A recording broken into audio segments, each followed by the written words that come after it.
ਹਾਜ਼ਰ ਹੈ ਜੱਜ ਦਾ ਵਿਚਾਰ। ਸਤਿ ਸ਼੍ਰੀ ਅਕਾਲ ਜੀ। ਪ੍ਰਾਈਮ ਏਸ਼ੀਆ ਟੀਵੀ ਤੇ ਤੁਹਾਡਾ ਸਾਰਿਆਂ ਦਾ ਸਵਾਗਤ ਹੈ। ਹਰ ਰੋਜ਼ ਦੀ ਤਰ੍ਹਾਂ ਅਸੀਂ ਹਾਜ਼ਰ ਹੋ ਗਏ ਹਾਂ। ਮੈਂ ਹਾਂ ਹਰਮਨਤ ਹਿੰਦ। ਪ੍ਰੋਗਰਾਮ ਦਾ ਨਾਮ ਹੈ ਜੱਜ ਦਾ ਵਿਚਾਰ ਤੇ ਮੇਰੇ ਨਾਲ ਹਰ ਰੋਜ਼ ਦੀ ਤਰ੍ਹਾਂ ਬੈਠੇ ਨੇ ਸਵਰਨ ਸਿੰਘ ਟਾਣਾ ਜੀ। ਸਤਿ ਸ਼੍ਰੀ ਅਕਾਲ ਟਾਣਾ। ਸਤਿ ਸ਼੍ਰੀ ਅਕਾਲ ਜੀ। ਕੀ ਹਾਲ ਚਾਲ ਨੇ? ਬਹੁਤ ਵਧੀਆ, ਚੜ੍ਹਦੀ ਕਲਾ। ਚੜ੍ਹਦੀ ਕਲਾ ਲੱਗਦੀ ਰਹੀ। ਉਹਦਾ ਢਿੱਲੇ ਤਾਂ ਹੈਗੇ ਹੀ ਆ ਜੀ, ਪਰ ਫਿਰ ਵੀ ਮਹਿਸੂਸ ਕਰਦੇ ਵੀ ਚੜ੍ਹਦੀ ਕਲਾ। ਪਹਿਲਾਂ ਨਾਲੋਂ ਸਿਹਤ ਕਿਵੇਂ ਆ?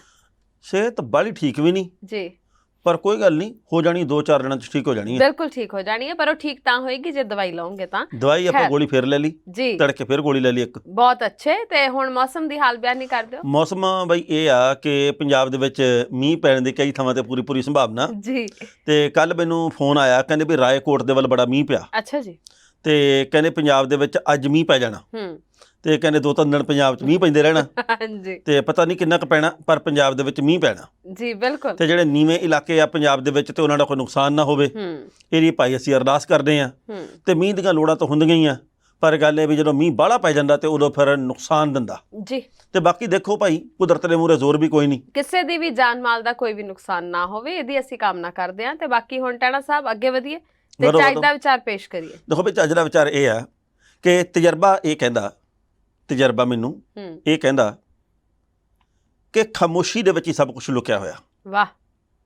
ਸ਼ਬਦਾਂ ਦੇ ਨਾਲ ਲੋਕ ਨਾਰਾਜ਼ ਹੋ ਜਾਂਦੇ ਆ, ਪਰ ਜ਼ਮੀਰ ਮੇਰੀ ਇਹ ਕਹਿੰਦੀ ਆ ਬਈ ਬੋਲਦਾ ਰਹਿ, ਸਾਰੇ ਲੋਕ ਕਦੇ ਖੁਸ਼ ਵੀ ਨਹੀਂ ਹੁੰਦੇ। ਵਾਹ ਵਾਹ ਵਾਹ।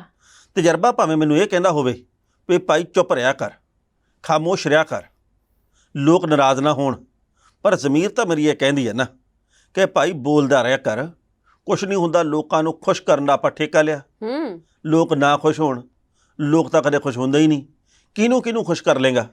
ਤੇ ਲੋਕ ਕਦੇ ਵੀ ਕਿਸੇ ਵੀ ਗੱਲ ਦੇ ਉੱਤੇ ਸਾਰੇ ਖੁਸ਼ ਨਹੀਂ ਹੁੰਦੇ। ਬਿਲਕੁਲ ਸਹੀ ਹੈ। ਅੱਜ ਤੱਕ ਨਹੀਂ ਹੋਏ।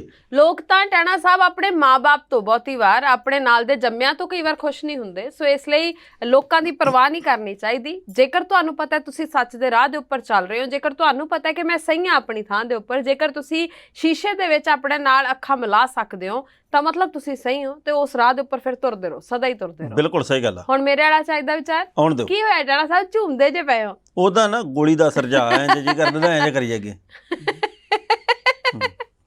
ਜੀ। ਪਰ ਗੋਲੀ ਖਾ ਕੇ ਆਰਾਮ ਕਰਨਾ ਚਾਹੀਦਾ ਸੀ, ਪਰ ਆਪਾਂ ਪ੍ਰੋਗਰਾਮ ਵੀ ਕਰਨਾ ਹੈ, ਇਸ ਲਈ ਤੁਹਾਨੂੰ ਆਰਾਮ ਨਹੀਂ ਕਰਨ ਦਿੱਤਾ ਗਿਆ। ਖੈਰ, ਮੇਰੇ ਵਾਲਾ ਚਾਹੀਦਾ ਵਿਚਾਰ ਹੁਣ ਸਾਂਝਾ ਕਰਦੇ ਆ। ਕਹਿੰਦੇ ਕਿ ਹਮੇਸ਼ਾ ਜ਼ਰੂਰੀ ਇਹ ਨਹੀਂ ਹੈ ਕਿ ਜਦੋਂ ਤੁਸੀਂ ਕੁਝ ਵੀ ਗਲਤ ਕਰ ਰਹੇ ਹੋਵੋ ਤਾਂ ਉਦੋਂ ਹੀ ਤੁਹਾਡੇ ਮੂਹਰੇ ਕੋਈ ਸਮੱਸਿਆ ਖੜੀ ਹੋਵੇ, ਜਾਂ ਉਦੋਂ ਹੀ ਤੁਹਾਨੂੰ ਕੋਈ ਰੋਕਣ ਦੇ ਲਈ ਅੱਗੇ ਆਵੇ, ਜਾਂ ਉਦੋਂ ਹੀ ਤੁਹਾਡੇ ਮੂਹਰੇ ਕੋਈ ਨਾ ਕੋਈ ਪਹਾੜ ਖੜਾ ਹੋ ਜਾਵੇ। ਪਰ ਕਈ ਵਾਰ ਇਸ ਲਈ ਵੀ ਸਮੱਸਿਆਵਾਂ ਤੁਹਾਡੇ ਰਾਹ ਦੇ ਵਿੱਚ ਖੜ ਜਾਂਦੀਆਂ ਨੇ, ਇਸ ਲਈ ਵੀ ਤੁਹਾਨੂੰ ਗਲਤ ਗੱਲਾਂ ਸੁਣਨੀਆਂ ਪੈਂਦੀਆਂ ਨੇ, ਇਸ ਲਈ ਵੀ ਤੁਹਾਨੂੰ ਕਈ ਵਾਰ ਫਟਕਾਰ ਦਾ ਸਾਹਮਣਾ ਕਰਨਾ ਪੈਂਦਾ ਹੈ, ਕਿਉਂਕਿ ਤੁਸੀਂ ਕੁਝ ਸਹੀ ਕਰ ਰਹੇ ਹੁੰਦੇ। ਬਹੁਤ ਖੂਬ, ਇਹ ਵੀ ਗੱਲ ਸਹੀ ਆ ਜੀ। ਵੀ ਸਾਰੇ ਪਾਸੇ ਇੱਕੋ ਜਿਹੀ ਚਾਬੀ ਨਹੀਂ ਲੱਗਦੀ। 12 ਨੰਬਰ ਚਾਬੀ ਸਾਰੇ ਪਾਸੇ ਨਹੀਂ ਲੱਗਦੀ ਜੀ। ਇੱਕੋ ਪਾਨਾ ਸਾਰੇ ਨਟਾਂ ਨੂੰ ਨਹੀਂ ਲੱਗਦਾ। ਪਤਾ ਕੋਈ ਨਹੀਂ ਵੀ ਤੁਸੀਂ ਕੀ ਕਰਦੇ ਤਾਂ ਤੁਹਾਡੇ ਬਾਰੇ ਕੋਈ ਕੀ ਅਰਥ ਕੱਢੀ ਜਾਂਦਾ। ਕਈ ਵਾਰੀ ਤੁਸੀਂ ਇਸ ਕਰਕੇ ਵੀ ਨਿਸ਼ਾਨੇ ਦੇ ਉੱਤੇ ਆਉਨੇ ਹੋ ਵੀ ਤੁਸੀਂ ਸਾਰਾ ਕੁਝ ਸਹੀ ਕਰਦੇ ਹੋ, ਤੇ ਕਈ ਵਾਰ ਨਿਸ਼ਾਨੇ ਤੇ ਇਸ ਕਰਕੇ ਆਉਨੇ ਵੀ ਹਰ ਕੁਝ ਗਲਤ ਕਰੀ ਜਾਂਦੇ ਆ। ਤੇ ਪਰ ਭਾਈ ਜਿੰਨਾ ਕੁ ਤੁਹਾਨੂੰ ਆਉਂਦਾ ਤੇ ਜਿਵੇਂ ਆਉਂਦਾ ਉਵੇਂ ਕਰੀ ਚੱਲੋ। ਬਿਲਕੁਲ। ਗੱਲ ਫਿਰ ਉੱਥੇ ਆ ਕੇ ਮੁੱਕਦੀ ਹੈ ਜੀ। ਚੱਲਦੀ ਦਾ ਨਾਂ ਗੱਡੀ ਹੈ। ਹਾਂ। ਤੁਸੀਂ ਆਪਣਾ ਸਹੀ ਕੰਮ ਕਰਦੇ ਰਹੋ, ਸੱਚ ਦੇ ਰਾਹ ਦੇ ਉੱਪਰ ਤੁਰਦੇ ਰਹੋ, ਆਪਣੇ ਆਪ ਦੇ ਨਾਲ ਹਮੇਸ਼ਾ ਇਹ ਵਾਅਦਾ ਕਰਕੇ ਅੱਗੇ ਵਧੋ ਕਿ ਮੈਂ ਕੋਈ ਵੀ ਇਹੋ ਜਿਹਾ ਕੰਮ ਨਹੀਂ ਕਰਾਂਗਾ ਜਾਂ ਨਹੀਂ ਕਰਾਂਗੀ ਜਿਹਦੇ ਨਾਲ ਕਿਸੇ ਨੂੰ ਕੋਈ ਨੁਕਸਾਨ ਹੋਵੇ, ਜਿਹਦੇ ਨਾਲ ਕਿਸੇ ਦੀ ਜ਼ਿੰਦਗੀ ਦਾ ਕੋਈ ਨੁਕਸਾਨ ਹੋਵੇ, ਜਿਹਦੇ ਨਾਲ ਕਿਸੇ ਨੂੰ ਕੋਈ ਐਸਾ ਨੁਕਸਾਨ ਹੋ ਜਾਏ ਜਿਹਦੀ ਭਰਪਾਈ ਸਾਰੀ ਉਮਰ ਨਾ ਹੋ ਸਕੇ। ਕਿਸੇ ਦਾ ਮਾੜਾ ਨਾ ਸੋਚੋ, ਚੰਗਾ ਹਮੇਸ਼ਾ ਕਰਦੇ ਰਹੋ, ਤੁਹਾਡੇ ਨਾਲ ਚੰਗਾ ਹੀ ਹੋਵੇਗਾ। ਬਿਲਕੁਲ ਸਹੀ ਗੱਲ ਹੈ। ਮੈਨੂੰ ਨਾ ਕੁਝ ਕੁ ਸਤਰਾਂ ਜਿਹੜੀਆਂ ਉਹ ਚੇਤੇ ਆਉਂਦੀਆਂ, ਇੱਕ ਬੜੇ ਮਹਾਨ ਕਵੀ ਨੇ ਲਿਖੀਆਂ, ਸ਼ਾਇਰ ਨੇ ਲਿਖੀਆਂ ਕਿ ਅੱਲਾ ਮੀਆਂ ਥੱਲੇ ਆ ਤੇ ਆਪਣੀ ਦੁਨੀਆ ਵੇਂਦਾ ਜਾ। ਵਾਹ। ਜਾਂ ਅਸਮਾਨੋਂ ਰਿਜ਼ਕ ਭਰਾ ਤੇ ਜਾਂ ਫਿਰ ਕਰਦੇ ਮੁਕਾ। ਉਹ ਤੈਨੂੰ ਧੀ ਵਿਆਹਣੀ ਪੈਂਦੀ, ਨਾਨਕੀ ਸ਼ੱਕ ਮਨਾਉਣੀ ਪੈਂਦੀ, ਰੂਸੀ ਭੈਣ ਮਨਾਉਣੀ ਪੈਂਦੀ, ਤਾਂ ਮੁੱਕ ਜਾਂਦੇ ਸਭ ਚਾਹ। ਓਏ ਅੱਲਾ ਮੀਆਂ ਥੱਲੇ ਆ ਤੇ ਆਪਣੀ ਦੁਨੀਆ ਵੇਂਦਾ ਜਾ। ਵਾਹ ਵਾਹ ਵਾਹ। ਇਹ ਕਵਿਤਾ ਤਾਂ ਹੈਗੀ ਬਹੁਤ ਵੱਡੀ, ਬਹੁਤ ਲੰਮੀ। ਉਹ ਮੈਂ ਕੋਸ਼ਿਸ਼ ਕਰੂੰਗਾ ਮੈਂ ਕਿਸੇ ਨੇ ਚੇਤੇ ਕਰਕੇ ਸਾਰੀ ਆਪਾਂ ਸਾਂਝੀ ਕਰੀਏ ਜੀ, ਪਰ ਇੰਨੀ ਕੁ ਮੈਨੂੰ ਚੇਤੇ ਆਈ ਤੇ ਗੱਲ ਬਹੁਤ ਕਮਾਲ ਦੀ ਆ। ਕਮਾਲ ਦੀ ਆ ਵਾਕਈ। ਉਹ ਵੀ ਹਾਜ਼ਰ ਹੈ ਜੱਜ ਦਾ ਵਿਚਾਰ। ਟਾਣਾ ਸਾਹਿਬ, ਇਸ ਵੇਲੇ ਪੰਜਾਬ ਦੀ ਸਿਆਸਤ ਬਹੁਤ ਜ਼ਿਆਦਾ ਗਰਮਾਈ ਹੋਈ ਹੈ ਜੀ, ਉਥਲ ਪੁਥਲ ਹੀ ਹੋ ਗਿਆ ਸਭ ਕੁਝ। ਬਿਲਕੁਲ ਹਰਮਨ ਜੀ, ਗੱਲ ਇਹ ਹੈ ਵੀ ਹਰ ਰੋਜ਼ ਕੁਝ ਨਾ ਕੁਝ ਨਵਾਂ ਹੋ ਰਿਹਾ ਪੰਜਾਬ ਦੀ ਰਾਜਨੀਤੀ ਦੇ ਵਿੱਚ। ਆ ਹੁਣ ਐਡਵੋਕੇਟ ਜਨਰਲ ਸਾਹਿਬ ਬਦਲ ਦਿੱਤੇ ਗਏ ਆ ਜੀ। 4 ਮਹੀਨਿਆਂ ਦੇ ਵਿੱਚ ਤੀਜਾ ਐਡਵੋਕੇਟ ਜਨਰਲ ਬਦਲਿਆ ਗਿਆ। ਪਹਿਲਾਂ ਪਟਵਾਲੀਆ ਸਾਹਿਬ ਸੀ, ਫਿਰ ਉਹਨਾਂ ਦੀ ਥਾਂ ਦੇ ਉੱਤੇ ਅਨਮੋਲ ਰਤਨ ਸਿੱਧੂ ਹੋਰੀ ਲਾਤੇ, ਹੁਣ ਇਹਨਾਂ ਦੀ ਥਾਂ ਦੇ ਉੱਤੇ ਵਿਨੋਦ ਘਈ ਸਾਹਿਬ ਲਾ ਦਿੱਤੇ ਗਏ ਆ। ਸੋ ਰੌਲਾ ਰੱਪਾ ਪੂਰਾ ਪੈ ਰਿਹਾ ਵੀ ਭਾਈ ਇਹ ਟਿਕਣ ਕਿਉਂ ਨਹੀਂ ਦਿੰਦੇ, ਰੌਲਾ ਕੀ ਆ ਵੀ 6 ਮਹੀਨੇ ਵੀ ਕਿਉਂ ਨਹੀਂ ਪੂਰੇ ਹੋਣ ਦਿੰਦੇ, ਇਹਦੇ ਪਿੱਛੇ ਮਾਜਰਾ ਕੀ ਆ, ਵਿਚਲੀ ਗੱਲ ਲੁਕਵੀਂ ਗੱਲ ਕਿਹੜੀ ਆ। ਸੋ ਇਸ ਗੱਲ ਦੇ ਉੱਤੇ ਲਗਾਤਾਰ ਵਿਰੋਧੀ ਪਾਰਟੀਆਂ ਦੇ ਵੱਲੋਂ ਕਈ ਤਰ੍ਹਾਂ ਦੇ ਸਵਾਲ ਕੀਤੇ ਜਾ ਰਹੇ ਆ। ਹੁਣ ਤਾਂ ਆਮ ਆਦਮੀ ਪਾਰਟੀ ਨੂੰ ਘੇਰਾ ਪਾਉਂਦਿਆਂ ਤੇ ਕਾਂਗਰਸ ਨੇ ਗੱਲ ਕਹੀ ਹੈ ਵੀ ਇਹਨਾਂ ਨੂੰ ਪਤਾ ਹੀ ਨਹੀਂ ਵੀ ਭਾਈ ਅਸੀਂ ਆਪਣੇ ਅਫਸਰਾਂ, ਅਸੀਂ ਐਡਵੋਕੇਟ ਜਨਰਲ ਨੂੰ ਕਿਹੜਾ ਸਤਿਕਾਰ ਦੇਣਾ, ਕਿਹੜਾ ਕੰਮ ਲੈਣਾ, ਕੀ ਕਰਾਉਣਾ ਕੀ ਨਹੀਂ ਕਰਾਉਣਾ। ਅੱਛਾ ਜੀ। ਇਸ ਕਰਕੇ ਇਹਨਾਂ ਦਾ ਤਾਂ ਕੋਈ ਪਤਾ ਹੀ ਨਹੀਂਗਾ। ਰਾਜਾ ਵੜਿੰਗ ਨੇ ਤਾਂ ਇਹ ਵੀ ਗੱਲ ਕਹੀ ਆ ਵੀ ਆਉਂਦੇ ਸਮੇਂ ਦੇ ਵਿੱਚ ਇਹ ਵੀ ਹੋ ਸਕਦਾ ਵੀ ਅੱਧੀ ਵਜ਼ਾਰਤ ਹੀ ਅਸਤੀਫਾ ਦੇ ਜੇ। ਅੱਛਾ। ਪੰਜਾਬ ਦੀ ਕੋਈ ਭਰੋਸਾ ਨਹੀਂ ਹੈਗਾ। ਅੱਛਾ ਜੀ। ਅਨਮੋਲ ਰਤਨ ਸਿੱਧੂ ਹੋਰਾਂ ਨੇ ਕਿਹਾ ਜੀ ਕਿ ਮੈਨੂੰ ਨਿੱਜੀ ਕਈ ਆਪਣੇ ਰੁਝੇਵੇਂ ਆ, ਇਸ ਕਰਕੇ ਮੈਂ ਇਸ ਅਹੁਦੇ ਤੇ ਨਹੀਂ ਰਹਿ ਸਕਦਾ। ਭਗਵੰਤ ਮਾਨ ਹੋਰੀ ਕਹਿੰਦੇ ਜੀ ਅਸੀਂ ਇਹਨਾਂ ਨੂੰ ਮਨਾਉਣ ਦੀ ਕਾਫੀ ਕੋਸ਼ਿਸ਼ ਕੀਤੀ, ਪਰ ਉਹਨਾਂ ਨੇ ਕਿਹਾ ਜੀ ਕਿ ਨਹੀਂ ਹੁਣ ਮੈਨੂੰ ਤੁਸੀਂ ਛੁੱਟੀ ਦਿਓ ਵੀ ਮੈਂ ਕੁਝ ਕੁ ਹੋਰ ਰੁਝੇਵਿਆਂ ਦੇ ਵਿੱਚ ਮਸਰੂਫ ਹਾਂ ਤੇ ਮੈਂ ਤੁਹਾਡੇ ਉਹਦਾ ਸੰਪਰਕ ਦੇ ਵਿੱਚ ਜਿੱਥੇ ਵੀ ਮੇਰੀ ਲੋੜ ਪਈ ਮੈਂ ਹਾਜ਼ਰ ਹਾਂ ਜੀ। ਉਹਨਾਂ ਨੇ ਕਿਹਾ ਜੀ ਕਿ ਦੇਖੋ ਇਹਨਾਂ ਨੇ ਬਹੁਤ ਸੋਹਣਾ ਆਪਣਾ ਕੰਮਕਾਜ ਕੀਤਾ ਤੇ ਜਿਹੜੇ ਵਿਨੋਦ ਘਈ ਸਾਹਿਬ ਲਾਏ ਗਏ ਆ ਇਹਨਾਂ ਦੇ ਪੈਂਦੀ ਸੱਟੇ ਵਿਵਾਦ ਪੈਦਾ ਹੋ ਗਏ ਆ, ਕਿਉਂਕਿ ਇਹ ਗੁਰਮੀਤ ਰਾਮ ਰਹੀਮ ਦਾ ਕੇਸ ਲੜਨ ਵਾਲਿਆਂ ਦੇ ਵਿੱਚ ਇਹ ਜਿਹੜੇ ਸਾਬਕਾ ਮੰਤਰੀ ਆ ਡਾਕਟਰ ਵਿਜੇ ਸਿੰਗਲਾ ਉਹਨਾਂ ਦਾ ਕੇਸ ਲੜਨ ਵਾਲੇ ਇਹ ਪਤਾ ਲੱਗਾ ਜੀ ਕਿ ਭਾਰਤ ਭੂਸ਼ਣ ਆਸ਼ੂ ਦਾ ਕੇਸ ਲੜਨ ਵਾਲੇ ਇਹ ਜੀ, ਸਿਮਰਜੀਤ ਬੈਂਸ ਦਾ ਕੇਸ ਲੜਨ ਵਾਲੇ ਇਹ, ਸੰਗਤ ਸਿੰਘ ਗਿਲਜੀਆਂ ਹੋਰਾਂ ਨੂੰ ਵੀ ਅਗਾਊਂ ਜ਼ਮਾਨਤ ਕਹਿੰਦੇ ਇਹਨਾਂ ਨੇ ਦਵਾਈ ਹੈ। ਹਾਂ ਬਿਲਕੁਲ ਜੀ। ਤੇ ਇਹੋ ਜਿਹੀਆਂ ਗੱਲਾਂ ਉੱਭਰ ਕੇ ਸਾਹਮਣੇ ਆ ਰਹੀਆਂ ਤੇ ਹੁਣ ਵਿਰੋਧੀਆਂ ਨੇ ਗੱਲ ਕਹੀ ਆ ਵੀ ਜਿਹੜੇ ਬੰਦੇ ਸਰਕਾਰ ਤੋਂ ਬਚਾਉਣ ਦੇ ਲਈ ਵੱਖ-ਵੱਖ ਕਲਾਇੰਟ ਆ ਜਿਹੜੇ ਆਪਣੇ ਗਾਹਕ ਆ ਜਿਹੜੇ ਉਹਨਾਂ ਦੇ ਲਈ ਕੇਸ ਲੜਦੇ ਰਹੇ ਆ ਤੇ ਉਹ ਕਿਸ ਤਰੀਕੇ ਦੇ ਨਾਲ ਹੁਣ ਨਿਰਪੱਖਤਾ ਦੀ ਗੱਲ ਕਰਨਗੇ ਤੇ ਇਹ ਹੁਣ ਆਉਣ ਵਾਲੇ ਵਕਤ ਦੇ ਵਿੱਚ ਪਤਾ ਲੱਗੂਗਾ ਵੀ ਭਾਈ ਬਣਦਾ ਕੀ ਆ। ਜੀ ਬਿਲਕੁਲ। ਕਈ ਲੋਕ ਤਾਂ ਇਹਨੂੰ ਜੋ ਪਿਛਲੇ ਦਿਨੀ ਇੱਕ ਘਟਨਾ ਵਾਪਰੀ ਸੀ ਟਾਣਾ ਸਾਹਿਬ ਜਿਹੜਾ ਅਨਮੋਲ ਰਤਨ ਸਿੱਧੂ ਹੋਰਾਂ ਦੇ ਉੱਪਰ ਹਮਲਾ ਹੋਇਆ ਸੀ ਸ਼ਤਾਬਦੀ ਦੇ ਵਿੱਚ ਜਦੋਂ ਦਿੱਲੀ ਜਾ ਰਹੇ ਸੀ, ਕਈ ਉਹਦੇ ਨਾਲ ਵੀ ਜੋੜ ਕੇ ਵੇਖ ਰਹੇ ਨੇ ਕਿ ਸ਼ਾਇਦ ਉਹਦੇ ਕਰਕੇ ਵੀ ਕੁਝ ਹੋਵੇ। ਬਾਕੀ ਪਤਾ ਨਹੀਂ। ਉਦੋਂ ਉਹ ਦਿੱਲੀੋਂ ਵਾਪਸ ਆ ਰਹੇ ਸੀ ਜੀ, ਲਾਰੈਂਸ ਬਿਸ਼ਨੋਈ ਕੇਸ ਦੇ ਮਾਮਲੇ ਦੇ ਵਿੱਚ ਗਏ ਸੀਗੇ ਤਰੀਕ ਤੇ। ਹਾਂਜੀ। ਉਹ ਆ ਰਹੇ ਸੀ ਸ਼ਤਾਬਦੀ ਐਕਸਪ੍ਰੈਸ ਦੇ ਵਿੱਚ ਬੈਠੇ ਹੋਏ ਸੀਗੇ ਤੇ ਪਾਣੀਪਤ ਦੇ ਵੱਲ ਗੱਡੀ ਦੇ ਉੱਤੇ ਕੁਝ ਕੁ ਲੋਕਾਂ ਨੇ ਵੱਟੇ ਮਾਰੇ ਸੀ ਜੀ। ਬਿਲਕੁਲ। ਤੇ ਉਦੋਂ ਇੱਕ ਵੱਟਾ ਜਿਹੜਾ ਸ਼ੀਸ਼ੇ ਦੇ ਵਿੱਚ ਜਾ ਵੱਜਿਆ ਸੀ ਜਿੱਥੇ ਇਹ ਅੰਦਰ ਬੈਠੇ ਸੀਗੇ ਤੇ ਉਹਦੇ 'ਚ ਤਰੇੜ ਜੀ ਆ ਗਈ ਸੀ ਸ਼ੀਸ਼ੇ ਦੇ ਵਿੱਚ ਤੇ ਖਬਰਾਂ ਬੜੀਆਂ ਆਈਆਂ ਸੀ ਵੀ ਅਨਮੋਲ ਰਤਨ ਸਿੱਧੂ ਦੇ ਉੱਤੇ ਹਮਲਾ ਜੀ। ਬਿਲਕੁਲ। ਪਰ ਉਸ ਤੋਂ ਬਾਅਦ ਇੱਕ ਗੱਲ ਹੋਰ ਉੱਭਰ ਕੇ ਸਾਹਮਣੇ ਆਈ ਸੀ, ਉਹ ਇਹ ਕਿ ਜਿਹੜੇ ਲਾ ਅਫਸਰ ਲਾਏ ਗਏ ਆ ਉਹਦੇ ਵਿੱਚ ਕਹਿੰਦੇ ਵੀ ਐਡਵੋਕੇਟ ਜਨਰਲ ਅਨਮੋਲ ਰਤਨ ਸਿੱਧੂ ਤੇ ਸਰਕਾਰ ਦਰਮਿਆਨ ਕੋਈ ਨਾ ਕੋਈ ਅੰਦਰੂਨੀ ਤਣੀ ਸੀ ਜਿਹਦੇ ਕਰਕੇ ਉਹਨਾਂ ਨੇ ਥੋੜੀ ਜਿਹੀ ਕਿਨਾਰਾਕਸ਼ੀ ਕਰ ਲਈ। ਸੋ ਇਹ ਹੈ ਜੀ ਕਿ ਆਉਂਦੇ ਸਮੇਂ ਦੇ ਵਿੱਚ ਪਤਾ ਲੱਗੂਗਾ ਵੀ ਕਿਹੜਾ ਕੰਮ ਕਿਵੇਂ ਹੁੰਦਾ। ਕਦੇ ਖਬਰ ਆਉਂਦੀ ਜੀ ਕਿ ਡੀਜੀਪੀ ਸਾਹਿਬ ਬਦਲ ਗਏ, ਕਦੇ ਖਬਰ ਆਉਂਦੀ ਕਿ ਐਡਵੋਕੇਟ ਜਨਰਲ ਸਾਹਿਬ ਬਦਲ ਗਏ ਆ। ਸੋ ਪਤਾ ਨਹੀਂ ਹਾਲੇ ਕੀ ਬਦਲਣਾ। ਬਿਲਕੁਲ। Hope for the best. ਹਮੇਸ਼ਾ ਚੰਗੇ ਦੇ ਬਾਰੇ ਚ ਸੋਚੋ, ਪਰ ਗੱਲ ਇਹ ਹੈ ਕਿ ਹੌਲੀ ਹੌਲੀ ਰੰਗ ਸਾਰਿਆਂ ਦੇ ਸਾਹਮਣੇ ਆ ਜਾਣੇ ਨੇ ਵੀ ਕੌਣ ਕਿੰਨੇ ਪਾਣੀ ਚ ਹੈ ਕਿੰਨੇ ਚ ਨਹੀਂ, ਕੌਣ ਵਾਕਈ ਲੋਕਾਂ ਲਈ ਕੰਮ ਕਰਨਾ ਚਾਹੁੰਦਾ ਤੇ ਕੌਣ ਨਹੀਂ। ਇਹ ਤਾਂ ਤੁਸੀਂ ਵੇਖੀ ਜਾਓ ਕਿ ਗੱਲ ਇਹ ਅਸੀਂ ਤਾਂ ਚੰਗਾ ਹੀ ਚਾਹੁੰਦੇ ਆ ਵੀ ਚੰਗਾ ਹੀ ਹੋਵੇ, ਹੈ ਨਾ। ਬਾਕੀ ਸਮੇਂ ਨੇ ਸਭ ਕੁਝ ਬਿਆਨ ਕਰ ਦੇਣਾ, ਪਰ ਇਸ ਮੁੱਦੇ ਦਾ ਕਰਕੇ ਇਸ ਵੇਲੇ ਪੰਜਾਬ 'ਚ ਤਰਥੱਲੀ ਬਹੁਤ ਮਚੀ ਹੋਈ ਹੈ। ਹਾਂ ਬਿਲਕੁਲ। ਤੇ ਰਾਜਨੀਤਿਕ ਲੋਕਾਂ ਦੇ ਵੱਲੋਂ ਤਾਂ ਇਹੀ ਗੱਲ ਕਹੀ ਜਾ ਰਹੀ ਹੈ ਵੀ ਭਾਈ ਇਹ ਤਾਂ ਐਂ ਹੀ ਕਰਨਗੇ, ਇਹਨਾਂ ਤੋਂ ਹੋਣਾ ਕੁਝ ਨਹੀਂਗਾ। ਅਸੀਂ ਬਿਲਕੁਲ ਨਹੀਂ ਇਹ ਗੱਲ ਕਹਿੰਦੇ ਵੀ ਇਹਨਾਂ ਤੋਂ ਹੋਣਾ ਕੁਝ ਨਹੀਂਗਾ। ਅਸੀਂ ਇਹ ਵੀ ਨਹੀਂ ਗੱਲ ਕਹਿੰਦੇ ਵੀ ਬਹੁਤ ਕਮਾਲਾ ਕਰਨਗੇ। ਇਹ ਸਮੇਂ ਨੇ ਸਾਰਾ ਕੁਝ ਬਿਆਨ ਕਰਨਾ। ਆ ਤੁਸੀਂ ਦੇਖੋ ਵੀ ਮੁਹੱਲਾ ਕਲੀਨਿਕਾਂ ਦੇ ਉੱਤੇ ਕਿੰਨਾ ਰੌਲਾ ਪਿਆ ਜੀ। ਬਿਲਕੁਲ। ਆ ਲੁਧਿਆਣੇ ਦੇ ਵਿੱਚ ਵੀ ਕਈ ਮੁਹੱਲਾ ਕਲੀਨਿਕ ਬਣ ਰਹੇ ਆ ਜਿਹਨੂੰ ਅਸੀਂ ਆਮ ਆਦਮੀ ਕਲੀਨਿਕ ਕਹਿੰਦੇ ਹੁਣ। ਇਹ ਆਮ ਆਦਮੀ ਕਲੀਨਿਕ ਬਣ ਗਏ ਆ। ਇਹ ਪਹਿਲਾਂ ਮੁਹੱਲਾ ਕਲੀਨਿਕ ਸੀਗੇ, ਉਹਨਾਂ ਦੇ ਉੱਤੇ ਵੀ ਰੌਲਾ ਪੈ ਰਿਹਾ। ਇੱਧਰ ਹੁਣ ਜਿਹੜੇ NK ਸ਼ਰਮਾ ਸਾਹਿਬ ਆ ਅਕਾਲੀ ਦਲ ਦੇ ਆਗੂ, ਉਹਨਾਂ ਨੇ ਇਹ ਵੀ ਗੱਲ ਕਹੀ ਹੈ ਜੀ ਕਿ ਲਿਪਾ ਪੋਚੀ ਕਰਨ ਦੇ ਉੱਤੇ ਇਹਨਾਂ ਨੇ ਲੱਖਾਂ ਕਰੋੜਾਂ ਰੁਪਈਆ ਖਰਚ ਕਰ ਦਿੱਤਾ। ਪਰ ਉਧਰ ਮੀਤ ਹੇਅਰ ਹੋਰੀ ਕਹਿੰਦੇ ਆ ਵੀ ਕੋਈ ਵੀ ਸੁਵਿਧਾ ਕੇਂਦਰ ਜਿਹੜਾ ਉਹ ਬੰਦ ਨਹੀਂ ਕੀਤਾ ਗਿਆ। ਜਿਹੜੀਆਂ ਗੱਲਾਂ ਵਾਰ-ਵਾਰ ਵਿਰੋਧੀਆਂ ਵੱਲੋਂ ਕਹੀਆਂ ਜਾ ਰਹੀਆਂ ਸੀ ਕਿ ਸੁਵਿਧਾ ਕੇਂਦਰ ਬੰਦ ਕਰਕੇ ਤਾਂ ਉਹਨਾਂ ਦੇ ਉੱਪਰ ਇਹ ਖੋਲੇ ਗਏ ਨੇ, ਉਹ ਕਹਿੰਦੇ ਇਦਾਂ ਦਾ ਕੁਝ ਵੀ ਨਹੀਂ ਹੈ, ਸਿਰਫ ਤੇ ਸਿਰਫ ਝੂਠ ਪ੍ਰਚਾਰਿਆ ਜਾ ਰਿਹਾ। ਬਾਕੀ ਪਤਾ ਨਹੀਂ, ਇਹ ਤਾਂ ਜਦੋਂ ਪੂਰੇ ਸ਼ੁਰੂ ਹੋ ਗਏ, ਲੋਕਾਂ ਦਾ ਉੱਥੇ ਜਾਣਾ ਸ਼ੁਰੂ ਹੋ ਗਿਆ, ਫਿਰ ਪਤਾ ਲੱਗੂਗਾ ਕਿ ਵਾਕਈ ਇਹਨਾਂ ਕਲੀਨਿਕਸ ਦਾ ਕੋਈ ਫਾਇਦਾ ਹੁੰਦਾ ਹੈ ਜਾਂ ਫਿਰ ਸਿਰਫ ਵਾਹਵਾ ਹੀ ਖੱਟਣ ਦੇ ਲਈ ਹੋਈ। ਬਿਲਕੁਲ ਸਹੀ ਗੱਲ। ਉਹ ਵੀ ਹਾਜ਼ਰ ਹੈ ਜੱਜ ਦਾ ਵਿਚਾਰ। ਹਰਮਨ ਜੀ, ਹਲਕਾ ਬੱਲੂਆਣਾ ਉਹਦਾ ਪਿੰਡ ਹੈਗਾ ਰਾਮਗੜ੍ਹ ਜੀ।